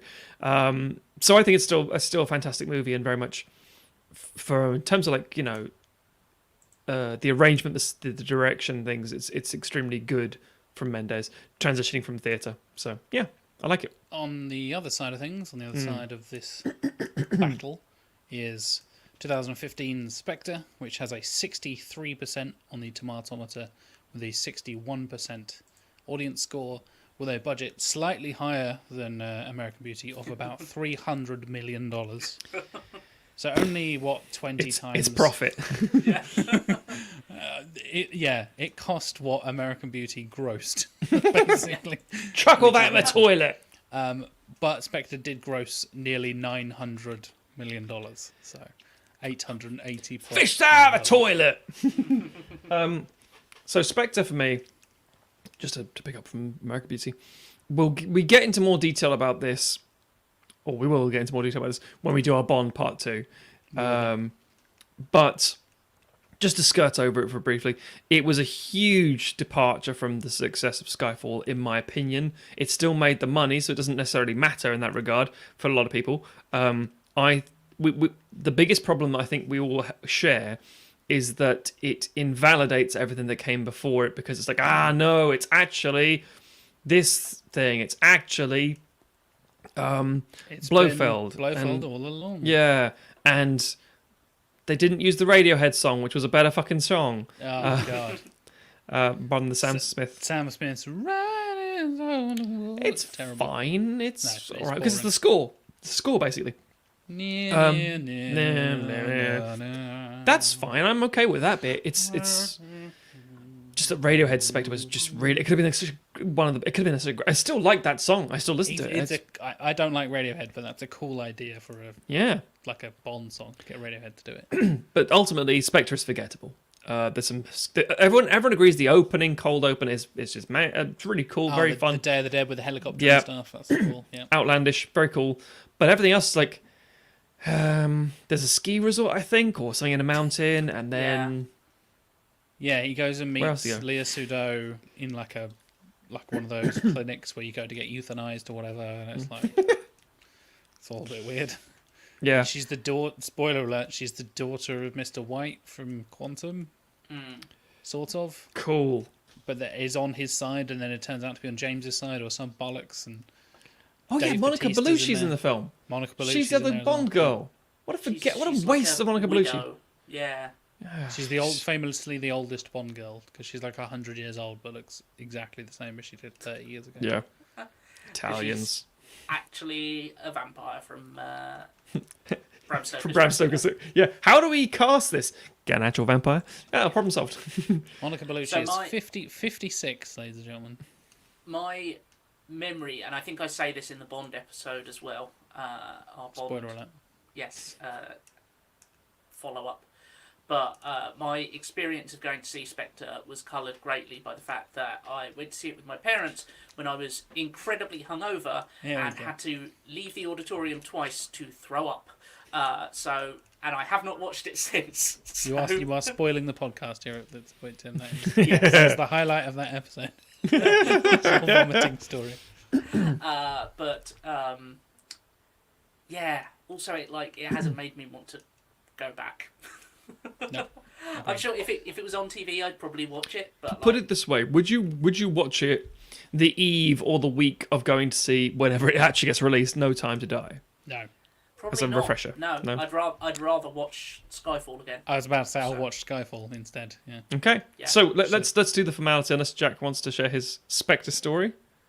No, don't like Spectre. I like Skyfall. Don't like Spectre. Right, then let's do it. American What's Beauty. your My vote? vote is American Beauty, obviously. Tim, 12 points. Germany. 12 points to American Beauty. American Milpois. Beauty. Oh, Battle of the Roads. Yes. a furious road. Okay.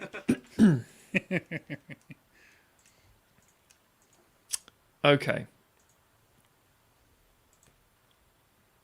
So first up, Road to Perdition, 2002. Tomatometer score of 81% with an audience score of 86%, compared to Revolutionary Road, which is a tomatometer score of 67%, an audience score of 71%, which came out 6 years later in 2008. Revolutionary Road had a bit of a bastard to it in that it's an adaptation, but that doesn't matter.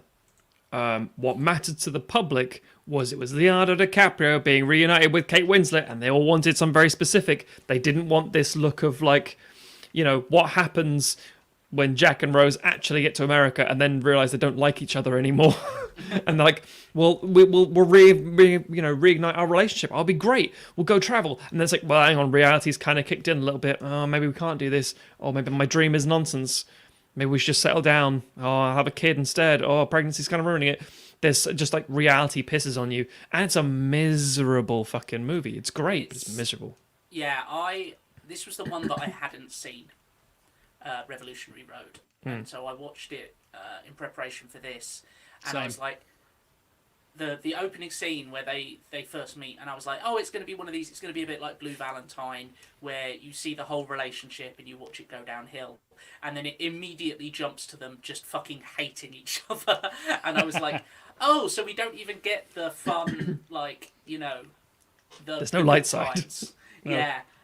And, oh, man, it's a slog of misery. And part of me feels like it's almost a response in some ways to American Beauty, because it's telling kind of a similar story about the emptiness of the suburbs, but it gives Kate Winslet's character a hell of a lot more to do and to feel and express than Annette Bening gets in American Beauty, and it feels like a slightly more equitable treatment. I think they're both incredibly white movies. I agree. I think all these movies are. I was Yeah, going to say pretty they're all much. pretty white. Yeah. The problem is that the idea that, oh hey, the American suburbs aren't necessarily the great thing that they're made up to be. It wasn't a revolutionary idea when American Beauty did it. It was like that's the kind of the almost the cliche part of that film, and it's interesting when it does things around that aren't directly engaging with it. Yeah. And I'm sure that when Revolutionary Road came out in the 60s as a novel, or possibly 50, I think it's 61, I think. Yeah. and it came out in 61. Yeah. And I'm sure that at that time it was quite like, oh my god, you know, this post-war boom, like the idea that it might not be everything it's cracked up to be, and you know that there's these problems like that. That was kind of fairly earth-shaking, and I know it was a big, impactful book. Nowadays, it just feels so miserable, and none of the ideas that it's saying are particularly new. It's I don't think it's a slog to get through, because it's well filmed and it's well acted. Like, I would say that Kate Winslet's great in it, and Leo's great in it, and the support is great in it. Catherine Hahn, who we've been lavishing praise upon for WandaVision, like, she's great. David Harbour, Michael David Shannon. Harbour, David Harbour, Yeah, and even small people like Dylan Baker is great in it. But I think it's, in a way, it's him trying to kind of go back to American Beauty and go like, okay, but let's get a little bit more of the woman's side of the sort of perspective this time around. But I don't think it's got enough to say. I'd agree with that again. I seem to recall it was Kate Winslet who wanted to adapt the book. I think she was with Sam Mendes at the time, and wanted him to direct. It's been one of those books that people have been wanting to adapt for a long while. Precisely. Pretty much as soon as it came out, it was like, oh, we should make this into a movie, and then it took because it was almost done by John Frankenheimer in the 60s. Yeah, but he went and did the Manchurian Candidate instead. And then I think it has gone through, like you said, various different productions of, are we going to do this? There's been a couple of scripts that have floated around for decades, and then nothing really happened. And then, it was seemingly Kate Winslet then spoke to Scott Rudlin, the producer, and then kind of got the ball rolling from there. So, I think it's one of those stories. Weirdly enough, we brought this up in our adaptations episode, our novels to film adaptation. I think it's kind of the story that would do really well with you changing it up, bring it to another country, bring it to another time period. Exact same story, exact same sort of premise, just change it. Make it contemporary South Korea. Make it, a sort of 1930s, or maybe 1920s sort of Weimar, maybe the 30s Germany, something like You could do a few things there where it's like, oh, everything's great now, and make it a different period piece, and it would be a very interesting story. Maybe a 90s England would be interesting setting for it. But yeah, you could. I think it's the fact that because it was a straight adaptation, and as you guys have mentioned, because there's already so much material out there already saying, oh, the suburbs in the 50s and 60s are not as amazing as you'd think. It's like, well, we fucking know. What if the people living there weren't as happy as they appear on the outside? Yeah. It's like, we've got years of Mad Men and shit. We know already. I know it's a different thing, but it's, same sort of principle. So it wasn't as cutting as it needed to be. I can understand being a passion project of wanting to do it, but... And again, it's a good film. It's actually really... I like it. It's just fucking... It's just miserable, and you have to be prepared for that. Agreed. Yeah, I pretty much echo what both of you said. Like, same with Tim. I went and saw this in preparation for this.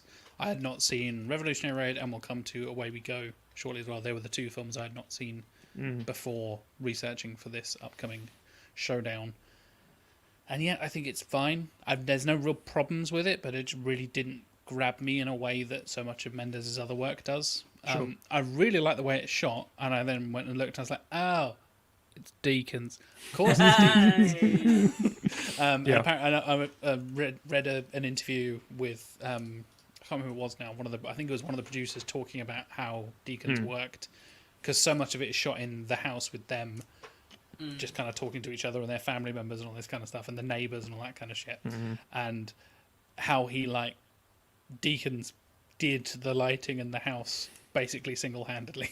It's almost he surely chose that all the correct lights were in the right places, so he had his shot So Yes. the light switch that flicks that light on is switched on for this scene, but it's switched off for that scene over there. It's like he's so meticulous and ridiculous. Yeah, it's almost no sound stages if memory serves. Like it's Correct. almost all shot on location, like in actual houses. In Yes. real houses, yeah. Yeah.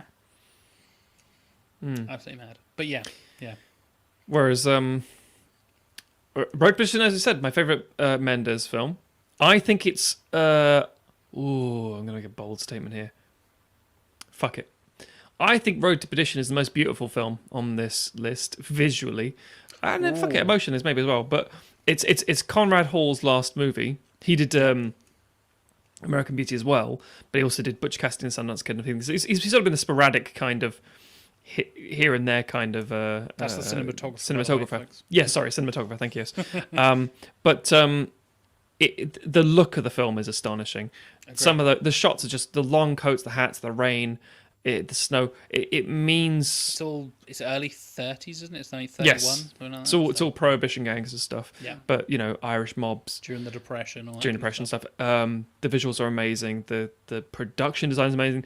Is it Hecklin, the kid in it who's now playing Superman, which is a bit weird. It's Tyler baby Hoechlin, Clark Kent. Yeah, and I genuinely there's so many things where people say like, oh, what films people should they watch to get to know you as what your personality is and what reflects it. It's like I always seem to mention Road to Perdition. It was a disappointment for so many people that I loved American Beauty because it spoke to me as a person who's going through a crisis, and I want a car, and I don't love my wife anymore. As someone who wants to really fuck my teenage daughter's friends. Yeah, exactly. And it's like, what's Road to Perdition about?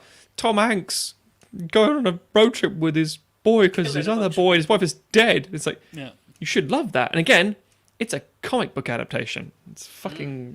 It's But- one of those ones that so many people don't realise, and I didn't realise for years until I went and kind of. I think I literally saw Road to Perdition on a shelf.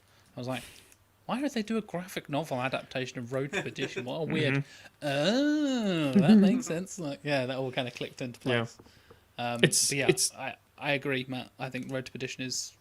It's a bit also of a the thing masterpiece. for me whereby I'm like, I still maintain we may have passed this point, unfortunately, but much of the same way that one of Denzel Washington's best performances is him as a villain in Training Day, and also a really good, not necessarily villainous, but partly unlikable at times in Fences. Sometimes it's the most lovable people who are like, oh, that guy, Heart of America, fucking love him. Give him a role as a villain, and you're like, fuck off. I don't know what to do with it. Tom Hanks as a villain I still think would be one of the greatest things to see on cinema, but I think we're past that. But this might be the closest we get. He's obviously protecting his kid, but he's still a dad. Sullivan's Therefore, still a pretty bad dude. Yeah. He's a bad fucker, and he's a cold fucking killer, and it's brilliant. And Daniel Craig is amazing in it, and so it's a beautiful movie. Fucking love it, absolutely love it. Yeah, it's a it's a real dad film. In that it's both about and for dads. Yep. But yeah, no, I think it's great. It's got some weird like the fact that it's got Craig in it, who would obviously go on to be Bond and be directed by Mendes in Bond films, but it's not like Mendes was like, I've worked with this guy before, he should be James Bond, because I made him play an arsehole. He's great in it as a deeply unlikable character. And also Jude Law. Oh god, yeah. Who's so great as the villain. Kind of looks like the villain from Die Another Day by the end of it, because he gets the that's right, glass shards in his face. Yep. Yeah. And obviously Paul Newman is fucking amazing in it. Paul Newman. So I cursed the fucking day you were born. Oh, yeah. brilliant. Stanley Tucci's great in it as well. Tucci with Good old hair. Tooch. The Tooch is always good. Love the Tooch. Jude Law. I remember even at the time just being like, holy shit! Like this guy who'd just been kind of this pretty boy actor for a lot of the roles I'd seen him in, and it was around the time where fucking Jude Law was in about 12 films a year. In a remake of Alfie. Yeah, and this was him doing something really again, an actor who is, I think, at his most interesting when he's playing unlikable characters. Yes. And he's so great and so sinister and just kind of just gives you bad vibes. He has a creepy energy. He has like long, nasty fingernails, like weird, creepy accent. He's got this teeth implanted. Can make sure makes you feel alive. It's like, I shoot the dead. Oh, I don't kill him. That's photographs. It's all. He feels like a wizard who's fallen into the wrong film. It's like, you should be in a Potter movie. Get out of here, son. But he's Albus Dumbledore. Oh god, I forgot he's in a wizard movie. Yeah, Oh my he god. is. I thought that was the joke, man. It wasn't. It wasn't Well, at he all. should be in a wizard film. And you're like, Yeah. you're right, because he But as- was. And there's like, As a bad guy. Actually, yeah, he could be. If he was like, oh, he's. No, I don't know fucking know. Point is, it good. yeah, Tim's the first vote this time. I vote Perdition. I do the same. Jack, would you have said anything different if you had a choice? absolutely not. Perdition all the way. The Place with the Dog. Okay, right. Up to 1917 versus Away We Go. This is a difficult one. I think this No, could be no, sorry. one of the This is more- easy, but it's difficult because I like Away We Go quite a lot. This is an easy pick for me, but I think this will be one of the more divisive choices because it's going to be they're two so different films. Yes, Yeah. entirely. So first off, Yeah. we have 2009's Away We Go, which is 67% on the tomatometer with 74% on the audience score, and we have of course 2019's 1917, which is 89% on the tomatometer with an audience score of 88%. Yeah. Vastly different, 10 years apart, difficult to compare. And like I said, I had only fairly recently seen 1917. I watched it when it came to Amazon Prime, probably about sometime during one of the lockdowns. 2020 doesn't exist. Time is a flat circle. I saw it within the last 12 months.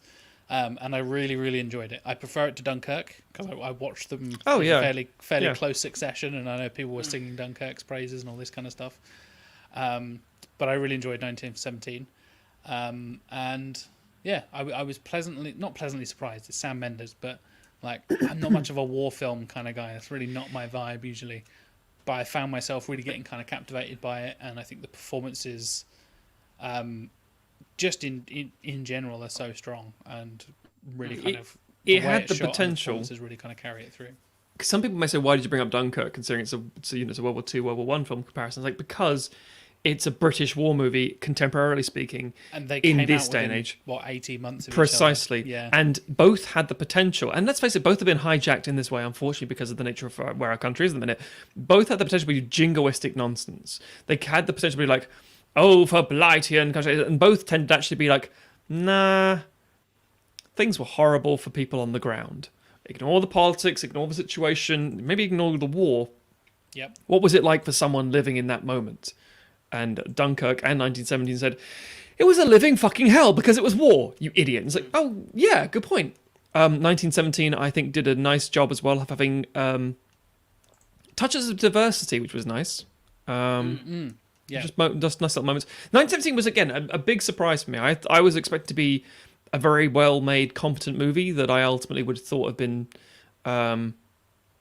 a bit of an eye roll at the end of it, but it wasn't. It was fantastic. And if again, exactly what I expected as well. yeah, I'm so grateful that Parasite won the Best Picture. But if 1917 had won Best Picture, I don't think a lot of people would have been angry. We said that at the time when we did our Oscars Yeah. live stream. I remember us all going, oh, it's going to be 1917. I mean, fair enough, but oh god, okay. And that's Parasite. We're like, yes, Bong Joon-ho, come on, the underdogs won.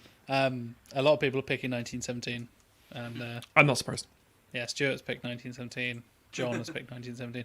1917. I can imagine it being an experience to see on the big screen. Like I said, It was great on Yeah. the big screen. I watched it at home on Amazon, so it's not quite the same. Yeah, I was the same. I watched it at home, and I do wish I'd got to see it on the big screen. Yeah. And it was in cinema for fucking ever, because It course. really felt like it, didn't it? Yeah. Britain. It blew up, yeah, with I think with older audiences. Have you got do you happen to have the money stats? I certainly Jack? do. I certainly do.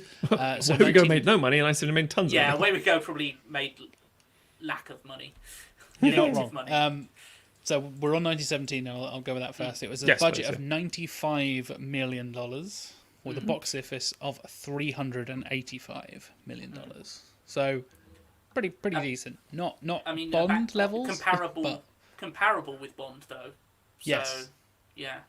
At the end of the day, half of Spectre, which is just upsetting. at the end of the day, it does come down to the fact that 1917 is not an established brand. It's a war film. It's not here's a franchise everyone knows and everyone will go along to. It's the 4-quadrant thing of the different types of demographics. To be people. fair, every poster of 1917 in existence does say from the director of Skyfall on there. Like, just in case you don't recognize the name Sam Mendes, it's the Skyfall guy. The marketing did hammer it quite heavily, to be fair. Yeah. Like 1917 Skyfall in massive letters. Like what? So should we pivot to because I'm gonna just say I don't think many people, if anyone watching this right now, has seen Away We Go. Like I said, if I hadn't have gone out of my way to see Away We Go for this, I would not have seen it. It's and had not seen his it till least seen film. I would easily. I would assume so. Yes. Yeah. It's not really got that much star power. It's got a bunch of people in it who you will know. Now. And you will, It's a bunch point of, to and go, oh, it's that person. Fucking Jim really Gaffigan, stars. the comedian, is in this. Like, Yeah. weird. Over to Away We Go from 2009. As I mentioned, 67%, all that kind of stuff. In terms of box office, tells a very different story, ladies and gentlemen. But of course. Budget of 17, that's $17 million. And a box office of 15, that is $15 million. Yes. It did not make its money back, to say the least. I think it's a film that's going to actually age better. Oh, sorry, let me cut you off there, by the way. I think it's a film about millennials. I think it's a film that can do very well on a streaming service. Yeah. I think it's very watchable on Netflix / Amazon Prime. Yeah. Unlike 1917, you don't need that big screen experience because it is so much of a smaller, more personal story. I think that translates much better into like, Sunday afternoon, let's watch a smaller... Feels like a quirky indie film, but also it's made by Sam Mendes. Yeah. And it kind of is working as a quirky indie film, I think. I think it's a really interesting that these two face off against each other because 1917 is obviously very showy in terms of its direction. It's trying to make it look like it's all one shot. Obviously, there's various fudges and fakes in there, but yes, it's and the let's do everything in one shot is kind of in a lot of ways it's one of the showiest things you can do as a director, whether it's a big log one-er or actually doing the film like that. And it's also not. There's a bunch of it's a bunch of edits, very clever cuts and stuff. Yeah, but the fact that he tried to make it look like one, it's like that's pretty clever. It draws attention to itself as a directing method, even though it's very immersive, and I think it's fascinating the way that they used video game, kind of the way that you experience things in a third-person video game as a way to immerse you into the film, and like the way that there's now crossover between those two mediums is fascinating. But I think Sam Mendes is. I don't think he's someone who has a lot of tells as a director. I don't think he's someone you can look at a shot and instantly go, "Oh, that's a Sam Mendes shot." I think that if he does have them, it's a slight coldness and clinical approach to stuff. I think he likes objective. I could not tell you this for certain, but I think he likes a certain objectivity to his camera work and to how he frames things, rather than getting you actually in people's brains and in their shoes. I think he likes to kind of just like, let's step back and let's let the scene, and that probably comes from theatre directing of just like, you have the scene, let it play out, and like the performances will carry through. Yeah, Away We Go is very different because I think it's his warmest film. It's his film that feels the most lived in, and so much of it is a kind of an atmosphere of comfort in a lot of ways. You're dealing with people. For people who don't know what it's about a couple played by John Krasinski and Maya Rudolph who are expecting their first child, and they are basically travelling around America because they're both working for themselves or kind of they have careers where they can work from anywhere, and so they're trying to decide where they want to raise their child. They're like living in a shitty rented place that's basically falling down at the start of the film, and it's them travelling around the country to different friends and relations to decide like what city, what place do we want to raise our children in? So it's basically just them going from place to place, hanging out with friends and stuff. And so it's a very comforting film. It has a warmth that I don't think really any of other Mendes' films have. Yeah, I'd agree with that. I think ultimately it feels, again, it's the play mindset. The idea of the emotion and the characters and the acting will bring everything forward. The set dressing in the background, they could be fucking anywhere. It's the conversations, interactions, and stuff that will be the important part, which again is a classic sort of, theatre director's mindset usually. I said earlier that's a film that maybe 2009 wasn't the best of timings for it, similar way like Revolutionary Road. I think 2019 is a good time for it. Because again, it's like John Krasinski at the time. Yeah, he's the Office guy. The Office, Yeah, he was the guy Yeah. from the Office, yeah. But now he's more established. And I don't mean more established in the fact everyone knew he was in the first place. It's now he's done more things. He's directed and stuff, and he's done very well. And he's now doing obviously his Jack Ryan Quiet stuff as well. Place and all that kind of Yeah, stuff as well. Maya Rudolph has always been SNL and big and things like that, but she's now doing more things with the Feig films and things. But I think Then it you've very got, much. as I mentioned, also, you've got Jim Gaffigan, Jeff Daniels, Maggie yeah. Gyllenhaal, like Alison Janney, like this weird mix of like they're not A-listers, but you could it's her, it's him from that thing. I've seen them before. It's a whole bunch of really solid character actors. Exactly. Yeah, Solid entirely. character actors across the board. Yeah, exactly. But I think the idea of speaking to because again the actors or the characters are in their 30s. I say had their first kid, which for certain generations, it's like, wait, my first child in my 30s. It's like I can work pretty much anywhere because it's mostly, I can move around. It's like, yeah, that sounds like remote working and what we've experienced most recently. And I'm living in this shitty rented place and I want to go somewhere else, but everywhere's kind of the same. There are pros and cons, and I guess as long as we're together, it's fine. And that's very much I'm not saying exclusively this generation, but that's a very identifiable thing for this generation. That nature of like, shit, as long as I've got someone with me, I'm okay, because I don't have a lot of fucking prospects in that regard. I'm not going to be choosing the best locations, the best houses. I haven't got No. a house. I haven't got a stable job. I haven't got this. Yeah, I think 2009, just as the financial crisis was getting underway, shall we say, it was, I think it was just a very poorly timed movie. Probably right in mind for him because he was like, Mendes might have been like, I'm in the mindset to make this movie now. This is what I want to do. This is the story I want to tell. I can understand that entirely. But yeah, I think people might discover it, as Jack said, discover it on a streaming service and go, I actually really enjoyed that. Sam Mendes did I don't know if you look at it and think like, he did a rom-com. You're like, not quite, but yeah. Yeah, Yeah. it's. I mean, it's certainly his funniest film. Like, Yes. Oh yeah.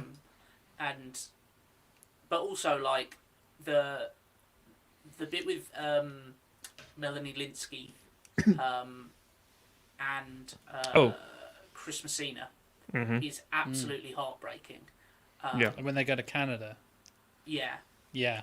Yeah, it's just like Trying not to say things for spoiler stuff, but yeah, you're right. but It's pretty grim. Yeah. It ties into Revolutionary Road in a weird way. Yeah. Sort of. But yeah, that I think it's a film that's like packed with great performances, like both kind of comic and dramatic when they need to be. Yeah. And again, we've said it many times that like comedians are often the best dramatic actors. And True. I think Krasinski and Rudolph are really great in it. And it's got a great soundtrack, mostly by a single artist, Alexei Murdoch, doing kind of singer-songwriter stuff, but it really suits the film.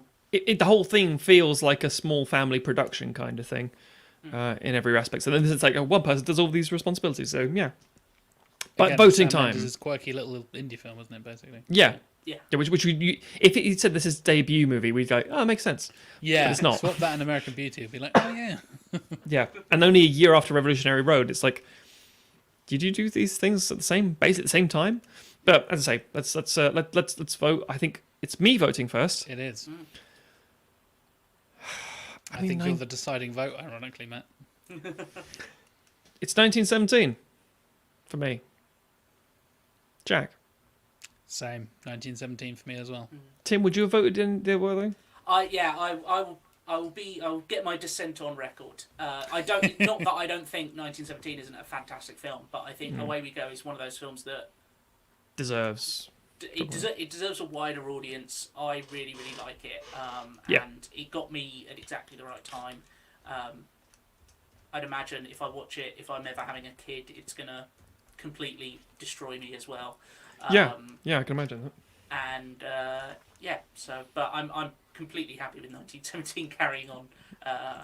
Sure. I would hold my hands up and say it's probably a better film. It's just not a film that is closer to my heart. Yeah, that's fair. Fair. Agreed.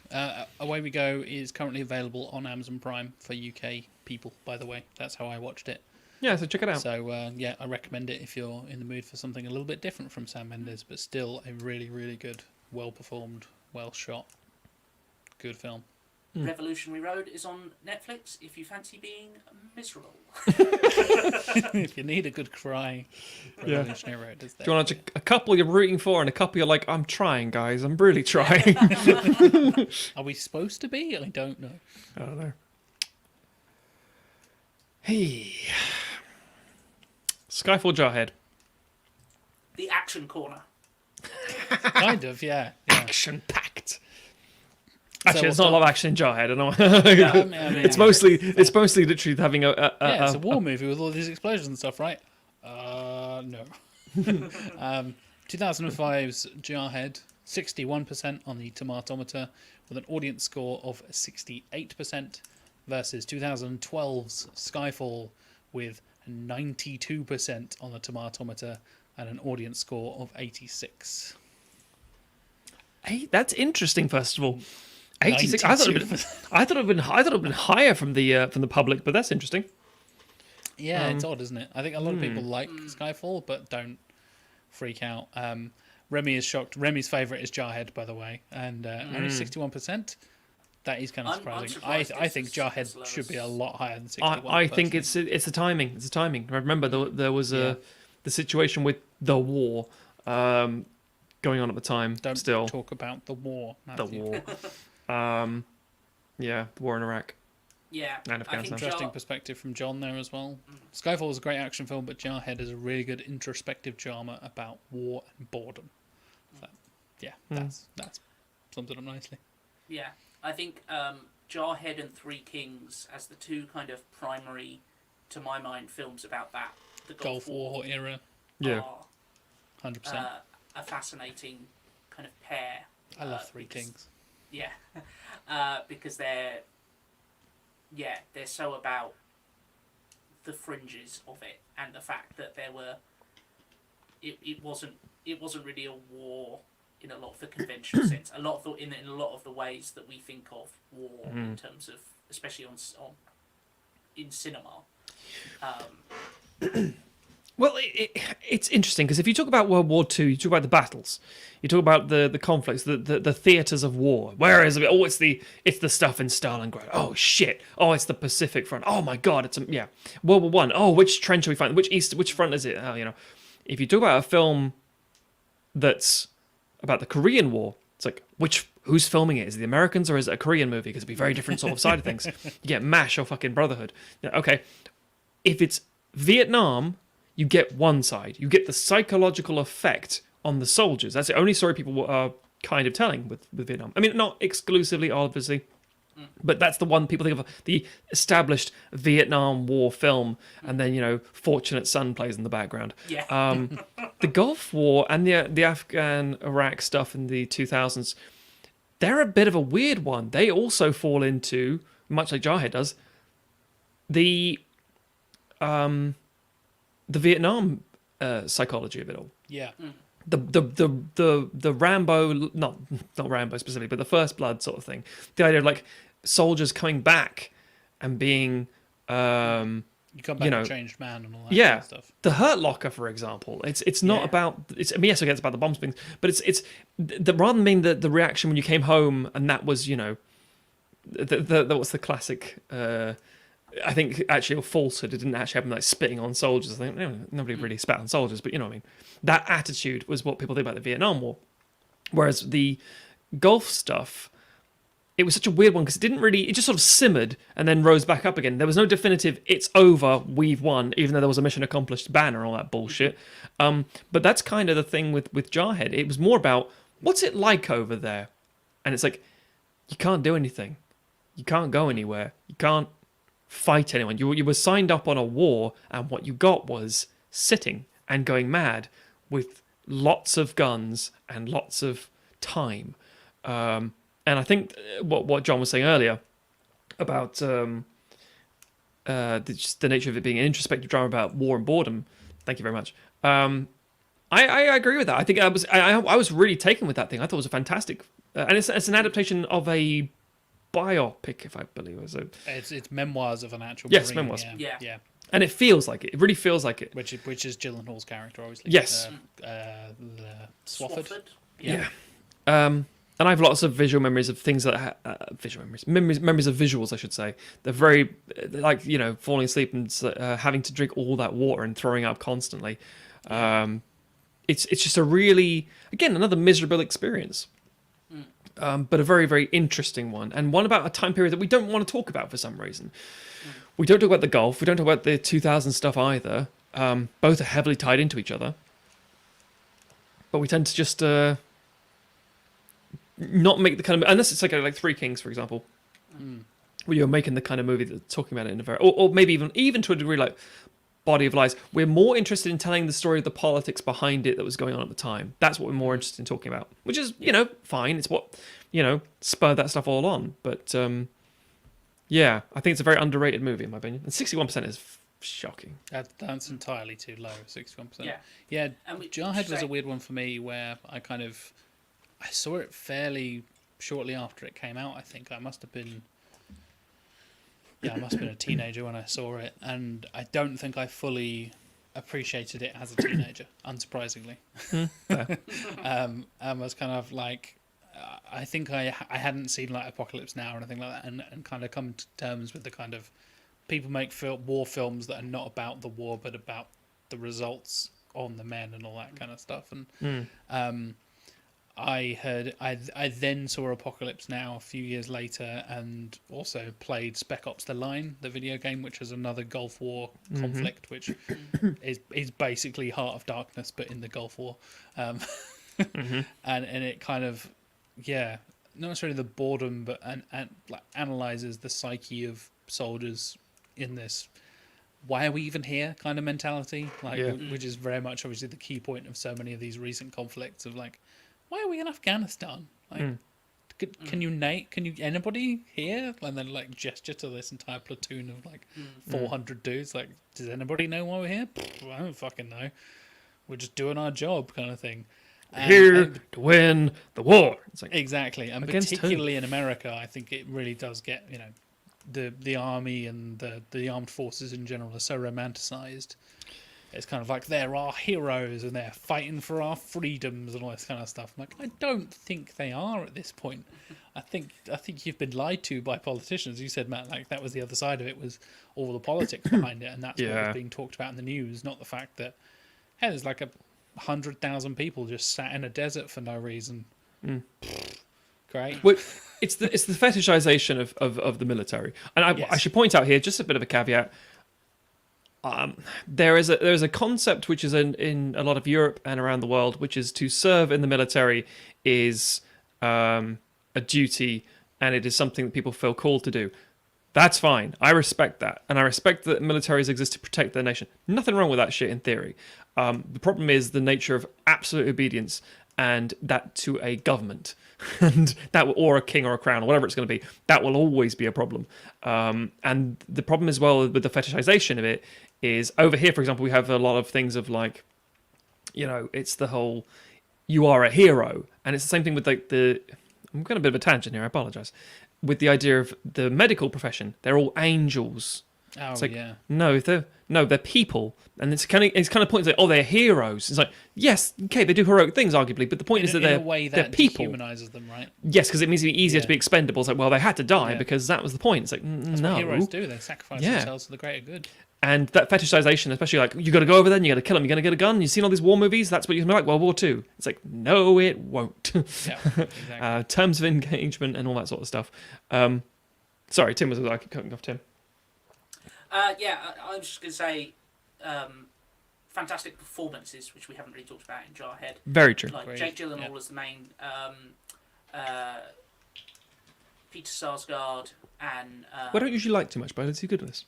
yeah, and Jamie Foxx.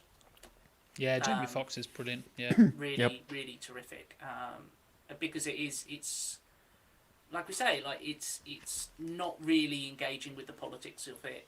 It's not, these are conflicts. Once you get past kind of World War II, there is no sense of kind of moral certitude or glory in the battles. It's That's about, true.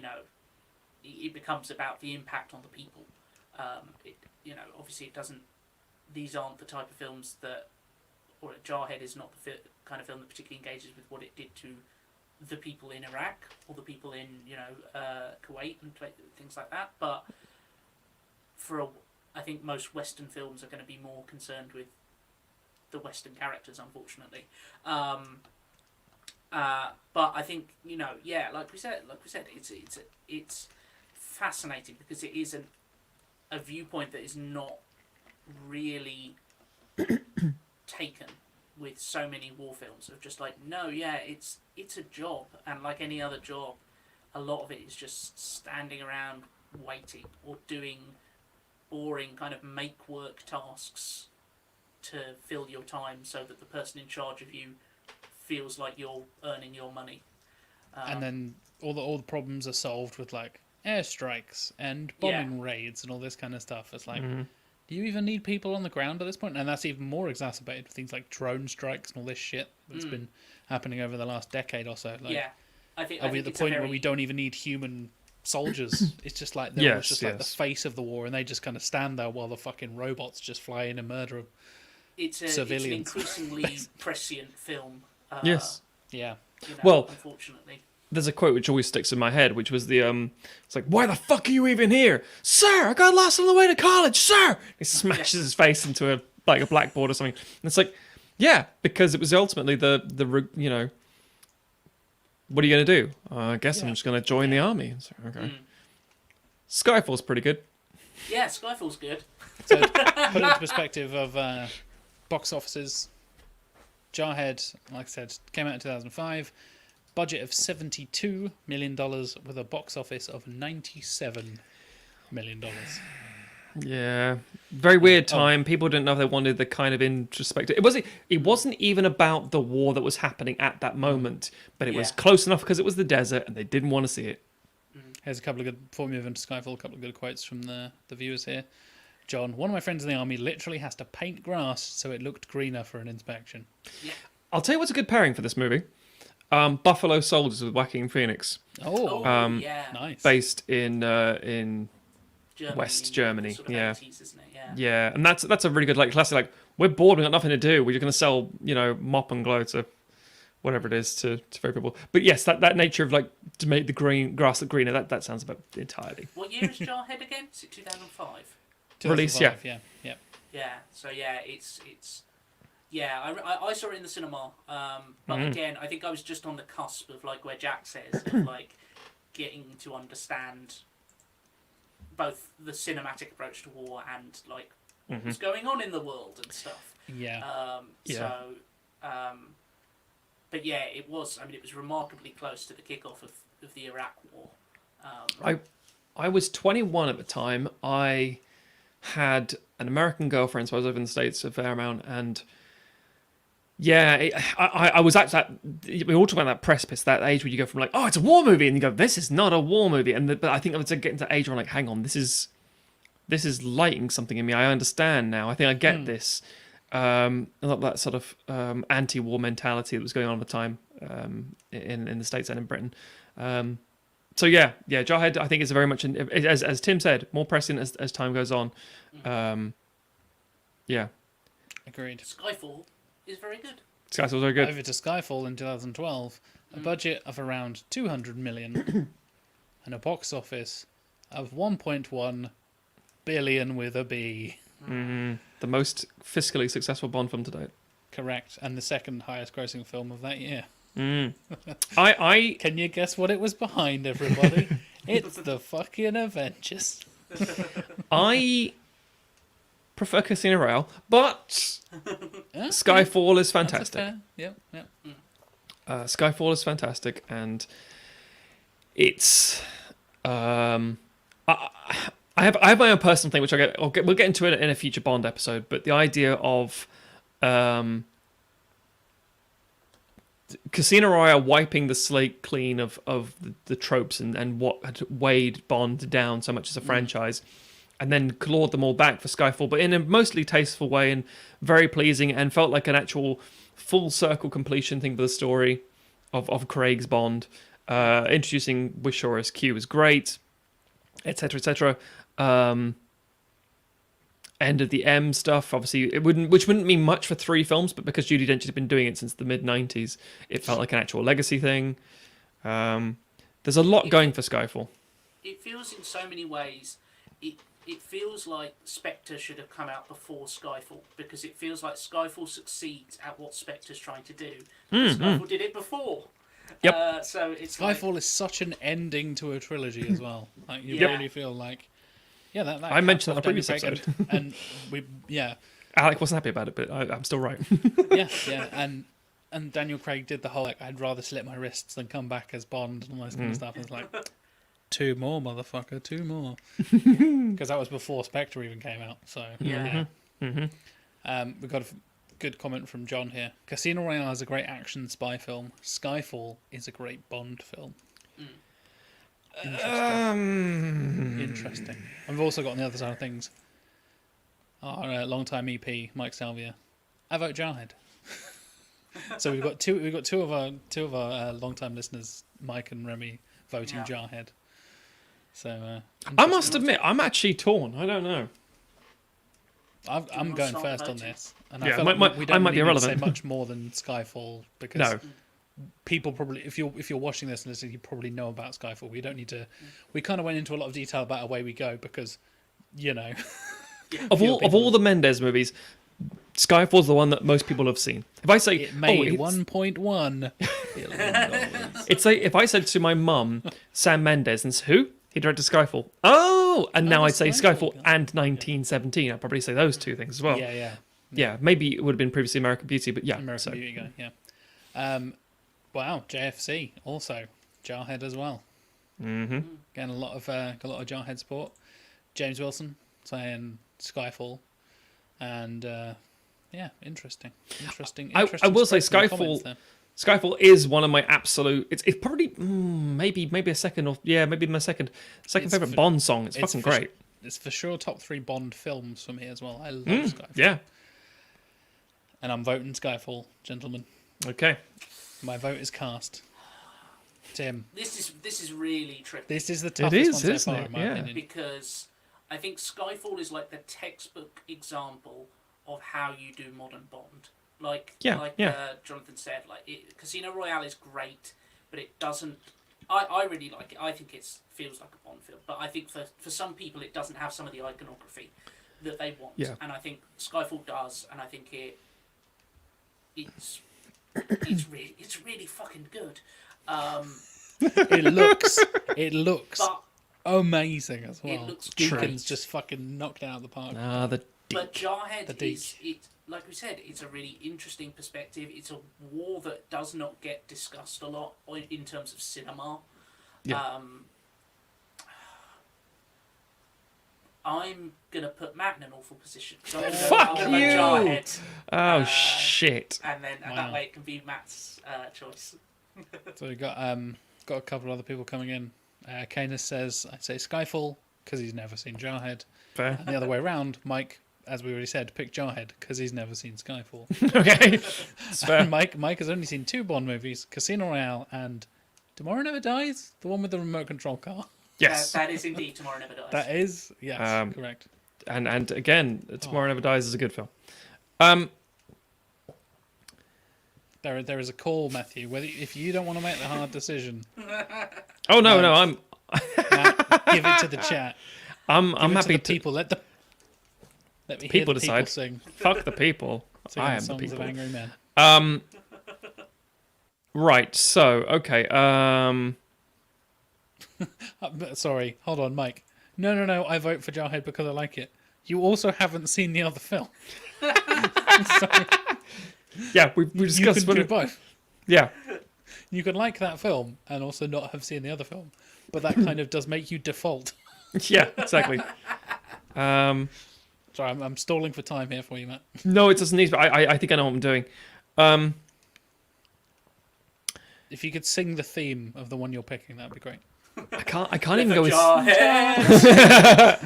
I can't even go with cinematographer because He's a Deakins did Jarhead as well. Deakins is both, yeah. Ah, fuck. Okay, yeah, all right. Okay, I don't think Thomas Newman was the music on all of them. Right, okay. It's Jarhead. Oh my god, really? Jarhead has more to say than Skyfall. Skyfall is Fucking hell. a very mainstream release, and it's a very much it's a good film. As we Why said, do it's we a trust the independent filmmaker to make this fucking decision? Oh, yeah, it's the one that has more one to with say. the politics thing. I genuinely feel Jarhead is the better movie. In terms of what it has to say, Skyfall is the most movie. It's the most going on, but in terms of an actual analysis of getting in people's heads of actually a character study, Quote right there. Jarhead That's empirically not true. The most movie is Jupiter Ascending. That's very true. That's very true. And Jupiter Ascending can fuck all the way off. Jarhead. So we've got 2 war films on this side. Jarhead wins. We got Mike celebrating in the chat already.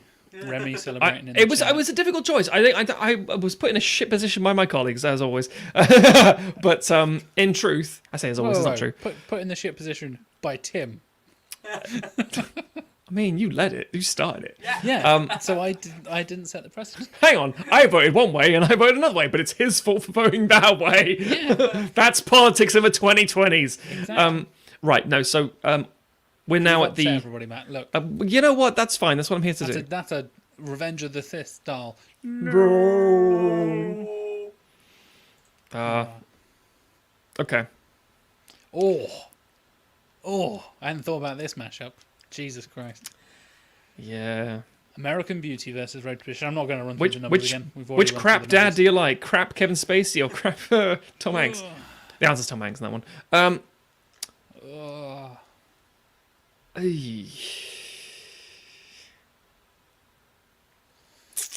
John's already making predictions about the next. Oh, really? next We're round on we're the stuck other on this side here. fucking hurdle first, but yeah.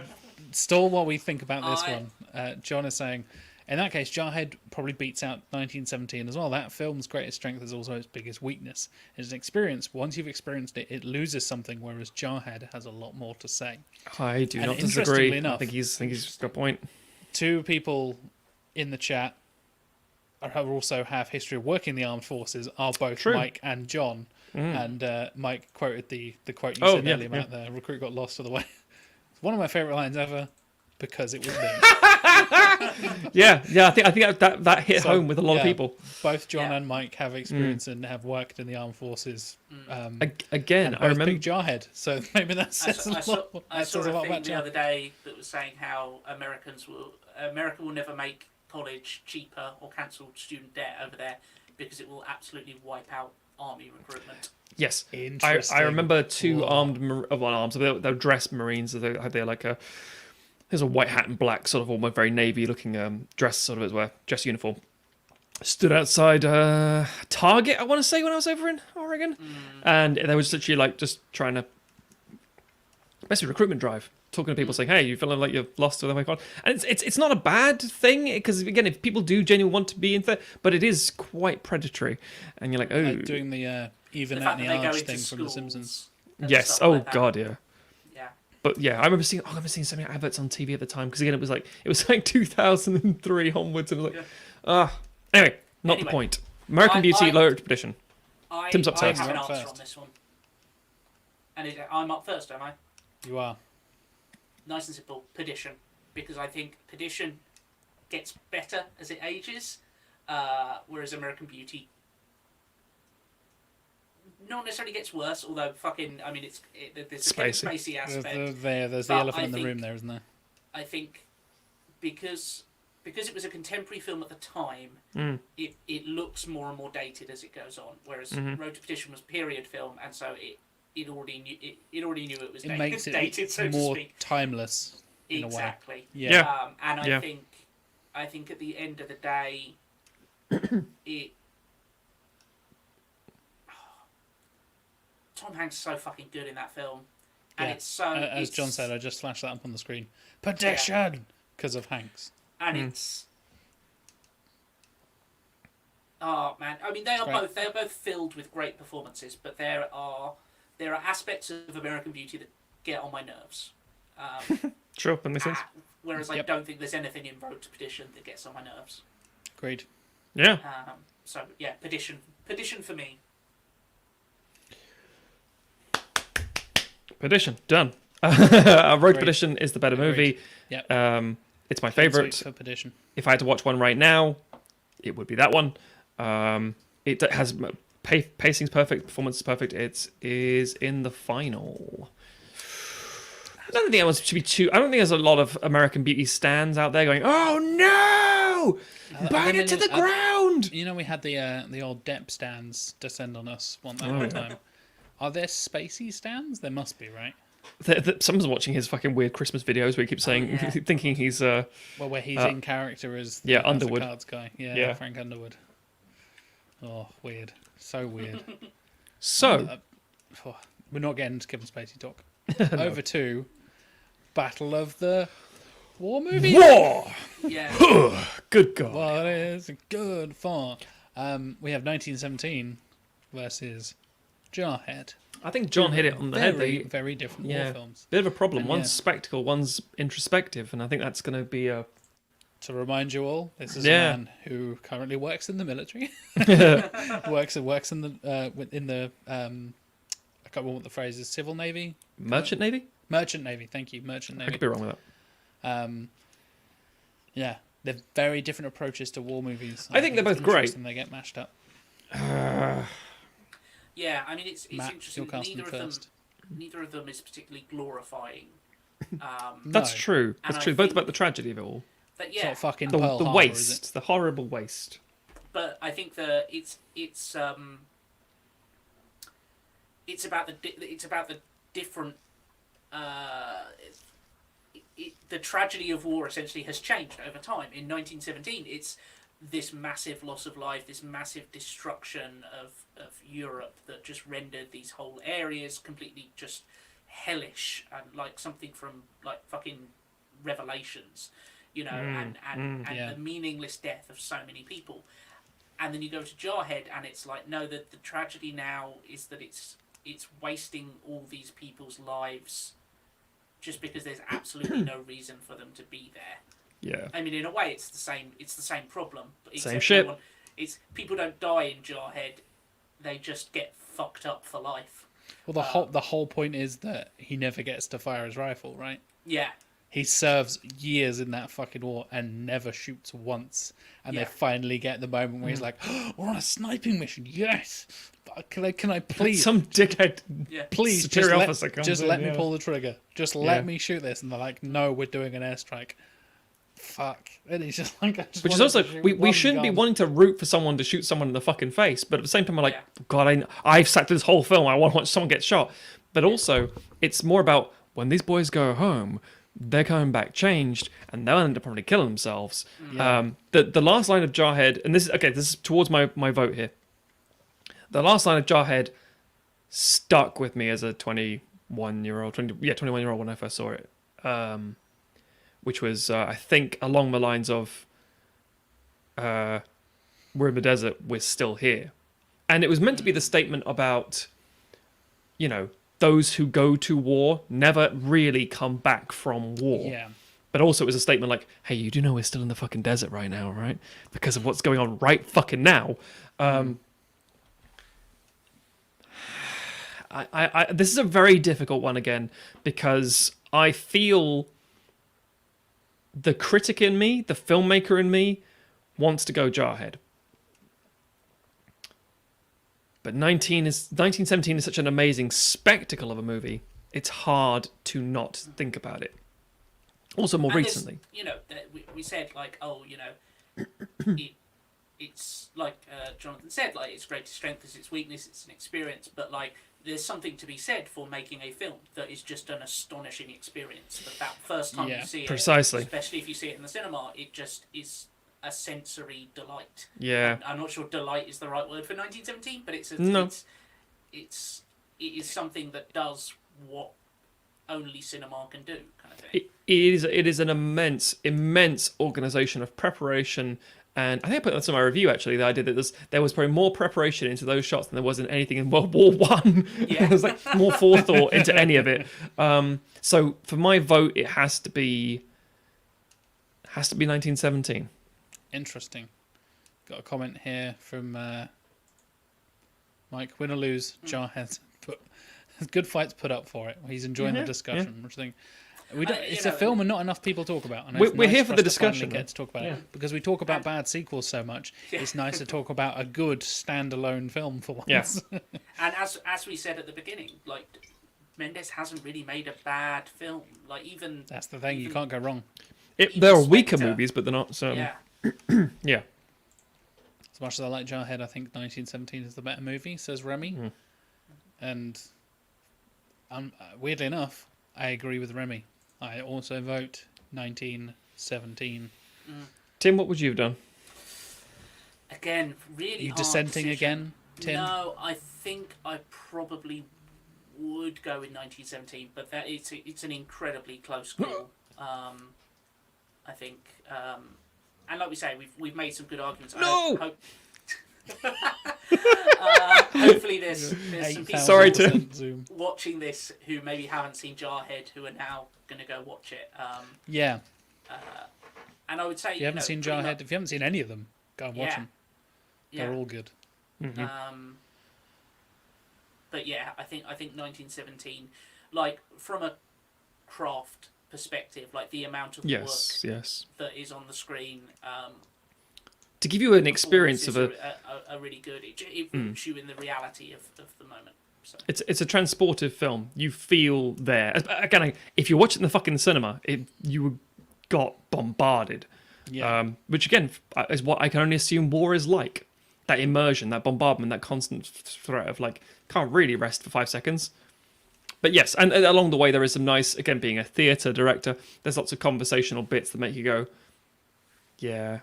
This sounds like you get moments of bonding, but you don't want to go too close because of what happens. Yeah. Your PDF skills are getting called into question here, Matt. Fuck you! Someone get Grandpa off the computer. Oh, dear. I have no retort. For that. It was just fuck you. Okay, so we're at the final. Road to Perdition versus 1917. I'm surprised by this. I'm surprised. Weird enough, I believe this is what John predicted as the final. Let me find that. I would have thought if interesting that no Bond made it past the first round. I think is it's probably the bigger surprise for me. Yeah. 1917 or Road to Perdition for me. That was John's prediction. Yeah. At the very beginning. I think if you ask the public, you hadn't had. That's a good point. They're both very different films as well. Very true. Very difficult to compare. We've compared war films to war films. We've had 2 films with the word road in it. You know, we've got everything covered so far. I think ultimately it comes down to the fact, excuse me, that if you weren't to take the seeding into account of how this is arranged by, it's seeded in a very specific manner, and it was just the idea of, hey, what's your favorite? What's the best 2 Mendes films to go in each other? You'd have this discussion. Someone would, I'd say the general public would say Skyfall or 1917, but they weren't seeded like that. So it was never going to be that kind of showdown. The 2 highest scoring on the tomatometer, if we remember. And I'd imagine the highest grossing by a considerable. Well, I suppose Spectre probably made a bunch of money, but yeah. Spectre is the second highest grossing. Yeah, it's still a franchise. Pretty. It has less legwork to do with marketing because you already know what it is. It's a Bond film. Problem solved. So right, yes, Road to Perdition 1917. Who's... Is it... It's Jack's Jack up first. first. I may not even get a say in it. Right, okay, fine. Hello. It is a tough one. And, see, I worry, because I haven't seen Road to Perdition in 5 years at least. Probably not since Emma and I have been together. And I mean, it's a 20-year-old film, nearly. Exactly, yeah. And maybe even a decade or so I haven't seen this film. Mm. But it's really fucking good. That's the problem. I remember it being really fucking good. But I recently watched 1917 and really fucking enjoyed it. So it's a really difficult pick. And interestingly, I'm going to vote tactically here. Because I know one of you is picking one thing. That's kind of already been established, I think. I'm going to go 1917 Okay. for my official vote.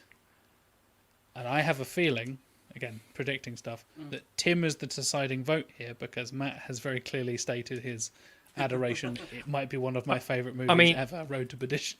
Tim's up next, so it could be... I know, yeah. So it might be me on the could all fucking be decider. over. Yeah, Before we you- could, or we could sweep Matt out of the thing. I could suddenly. It could all be over. See, before that's it the even thing, gets to yeah. Matt, or could be Tim the opens an deciding vote. envelope and says Parasite. And I'm like, yes! Yeah. It's La La La La Land. Land. Oh no, wait. Yeah. No, it's not. That joke never gets old. Fuck you, Oscars. It's really hard. Like we said, they're very different films in a lot of ways. I think, in a lot of ways, a lot of his films, looking for kind of like communal threads, a lot of them are dealing with masculinity and fatherhood Oh, yeah, to a certain degree. Yeah. Isn't this a story that he heard from his grandfather? So it Yes, is the I whole... believe so. in There's a 1917. there's a link, yeah. And again, I'm in much the same boat as Jack, where I don't think I've seen Road to Perdition since I saw it in the cinema. Whereas 1917, I think it might have been the first film I watched this year, actually. Well, there you go. Or possibly the last film I watched last year. Sure. But I rewatched the end of Road to Perdition last night. Of that scene where they arrive at the house on the beach. Oh, yeah. And you just That's have the sound of the waves. The fucking And legs you- taken out from under you, that one. Fucking Yeah, and you have Hanks staring out of the window. And It's then on the lake, isn't it? spoilers. Yeah. Spoilers for people who haven't seen Road to Perdition. Then he gets shot, and there's When- no music. It's just Yeah, the Jude sound of Law the comes waves. back, right? Yeah. Yeah. You also don't see his kid come up to him. You just see... Well, not in the final shot. You just see him realising in the reflection of the window Yes. what's happened. Yeah. So yeah, I'm gonna go Road to Perdition because I think as much as Fuckers. 1917 is a technical marvel, I think like it's really hard. They're really great films. Yes. I think Road to Perdition, as much as 1917 in a way is a very, for a war film, is quite intimate because you're following the same character and Yeah. you never leave him, and it's very immersive in that sense, but it's not intimate in the same way that Road to Perdition is. Mm. And so I think that wins it out for me. And I think the performances in 1917 are great, but I don't think because the spectacle is so much of it, I don't think you get as much time with the human characters as much. So yeah, Fair. I'm gonna go. I'm Yeah. gonna go Road to Perdition. Interesting. So just to touch on the ending of Road to Perdition, you kind of sparked my memory there. With the whole, was he a good or a bad man? He was my father. Again, spoilers for Road to Perdition. That is the final line from Superman. from little Kal-El. It's Good Clark bad. Kent's real fucked up, or this is the Clark Kent of the Snyderverse. Hey, yeah, I was gonna say it couldn't be worse than the actual Park Kent in this. I'm saying Jude Law is the Lex Luthor. the event that kills Krypton. The and tornado. Hanks is Jor-El. Yes. But that moment, it really touches on similar themes to The Godfather. I think is what it really calls back to. Yes. To me. The whole kind of Will Michael following his father's footsteps, and the whole just closes the door moment and leaves all that thing, and it does the same thing. It plays with that ambiguity, and you even have that moment right at the very end where Sullivan Senior is like proud that his son doesn't react when Jude Law's character shows up and kills him. He doesn't kill him in revenge or anything like that. It's the same thing again, kind of spoilers for Red Dead Redemption and all that kind of stuff. It plays on those themes as well of like, does the father instill his sins upon his son? Does the son inherit the sins of his father and go on this path of vengeance, despite the father's best intentions and all of that kind of stuff? Do they then go, yeah, but you killed my dad, so I kind of need to kill you? I'm just like, no, please don't follow my footsteps. But I kind of know you will, and unfortunately, I quite like the sort of the dark ending, for a phrase, when they do that. That's an interesting thing. But what Road to Perdition and The Godfather have a similar kind of line is that they again, not knowing the full Godfather trilogy, I guess, but that you don't know if he really does fall in line. Does he get pulled back in? I'm pulling on the quote there, but that kind of stuff, and it plays on that theme really interestingly. Anyway, Matt, good luck. Yes. Here's some time to think. I know. Tyler Hoechlin as Superman. He is a genuinely good Superman. He embodies him far better than Cavill. And yeah, that clip that's gone viral of him lifting up the car and being like, "Cool costume, Superman." He's like, "Thanks, my mom made it," and then he flies away. Like, a friend of mine noted that he was a good Superman when he turned up first in Supergirl, where he was walking through some, I don't know what it was, some sort of hall with military service, and he was like going like, "Hi, thank you for your service." And it's like, that's Superman. Not handcuffed grimly about to murder them all. Ting! I don't need this. Yeah, exactly. Yeah. And he's also like, he's pretty like as far as child actors go, he's pretty good in Road to Perdition. Fucking great. No complaints. Absolutely. Okay. That is a film that could have gone really badly if you had a really shit child actor. Yeah, if Michael Jr. was bad, then yeah. Okay. So, 1917 is, as we've said before, spectacle, an amazing accomplishment, a director at the height of his powers who can do whatever he wants. It is the kind of filmmaking that you cannot just step into. You have to be superbly accomplished in the art of rehearsal and commanding in terms of like how a set is run to make that work. So in that essence, it is arguably his finest accomplishment because there are so many things. Cinematically speaking. Yeah. Road to Perdition is a medley of all of his talents being shown because of the stuff that is being shown on screen. I would also add... Not to cut you off, Matt, but you are doing the thing, and a couple of people in the chat have noticed as well. Oh, I do a thing? No, it's the thing people do. Oh. You have to make a hard decision. You just talk about it for a long time. You talk about the other one first for an extended period of time. Oh. So you say, 1917. It's a really good film, blah, blah, blah, blah, blah, blah, blah, for the next 5 minutes, but I pick Road to Perdition. And John basically said, it's a long-winded way to say it lost. And I'm not going to lie, I haven't made my mind up yet. as soon as you said that, I was like, okay, right, I see where this is going. Because whichever one you start off with, typically you pick the other one. Not you specifically. I mean, but yes, the general psychology, yes, that's true. Of like, if you're going to have to make an argument or pick a very tough decision, it's like, right, I really like my son, but my daughter is better. Chips are fantastic. Exactly, yeah. The other version of Sophie's Choice. Okay. Well, again, admittedly, this is part of my working process. I don't actually know yet, so this is it might work out. We'll see. Yes, accomplishment. Road to Perdition. 1917. The story is the thing that's tripping me up here because, it's a wonderful windowed piece. It's a pretty much exists in its own thing. It starts and ends with him by a tree, basically, in a field, and it's just like Oh yeah. it doesn't have the impact because, well, it can't just A fix tree World that War a One. bunch of extras had pissed on. Exactly.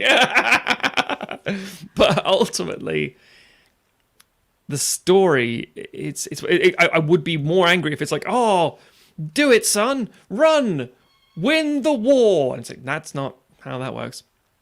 But I think, I think it's going to come down to the ending. The last 20 minutes of Road to Perdition, there's like 6 lines of dialogue. It's so much where you think it's going fine. It's Road to Perdition. There we go. Yeah, and the more I think about it, 1917 is a wonderful movie.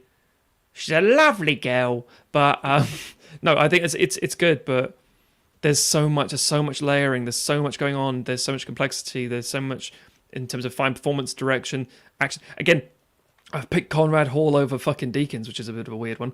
But I love to me, it's one of the most beautiful films. It's my favorite Sam Mendes film. So, yeah. Road to Perdition it is. But again, as was mentioned in the chat, you kind of don't want to choose. They're very different movies. Very different. The score's better in Road to Perdition. Go with that. There we go. That's fair.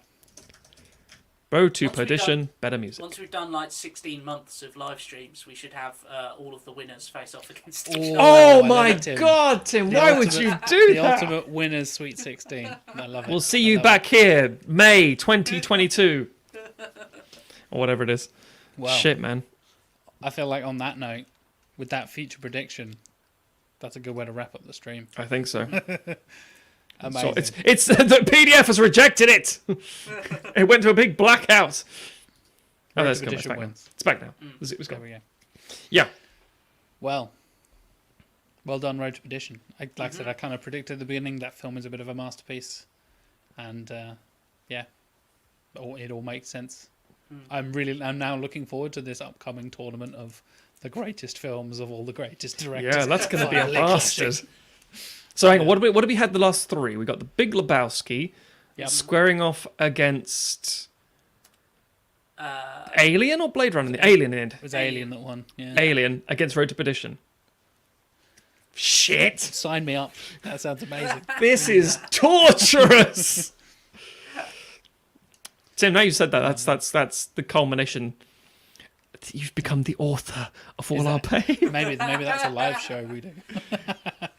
Fucking hell, no, we don't want to get clubbed yeah. to death by some fucking, alien fan. Someone just comes in and says, "You didn't pick Skyfall, you pieces of shit." Exactly. Yeah. Shit. Couple of last few messages. Good stream, guys. Thank you. Cute. Thank you for Great stream. watching. Thank you for watching, everybody. A couple of obviously regulars in the chat. A couple of new faces. A couple of people I've interacted with but never seen in the chat before. So this is very nice of you guys to join us. And of course, if you're watching on YouTube later on, thank you very much for subscribing, liking, and all the typical YouTuber bollocks that people say at the end of every YouTube video. Smash that like button. Hit the notification bell so you always get notified. We do Raid Shadow Legends. We're sponsored by Raid Shadow Legends. We're not. Don't give them money. Yeah, Yeah. We'll be none of back that. probably on the 28th next month. No, That's the plan. We will be aiming for the end of March again. We will confirm dates and stuff. it won't be a closer to Sunday. the time. It won't be a Sunday. It will be slightly different. We've got a few scheduling conflicts of other podcasts and stuff. So do bear with us. But it will certainly be towards the end of March again, and we'll give you plenty of heads up as well. Yeah. So Yes. don't worry about that. Well, thank you, everybody. We'll see you later.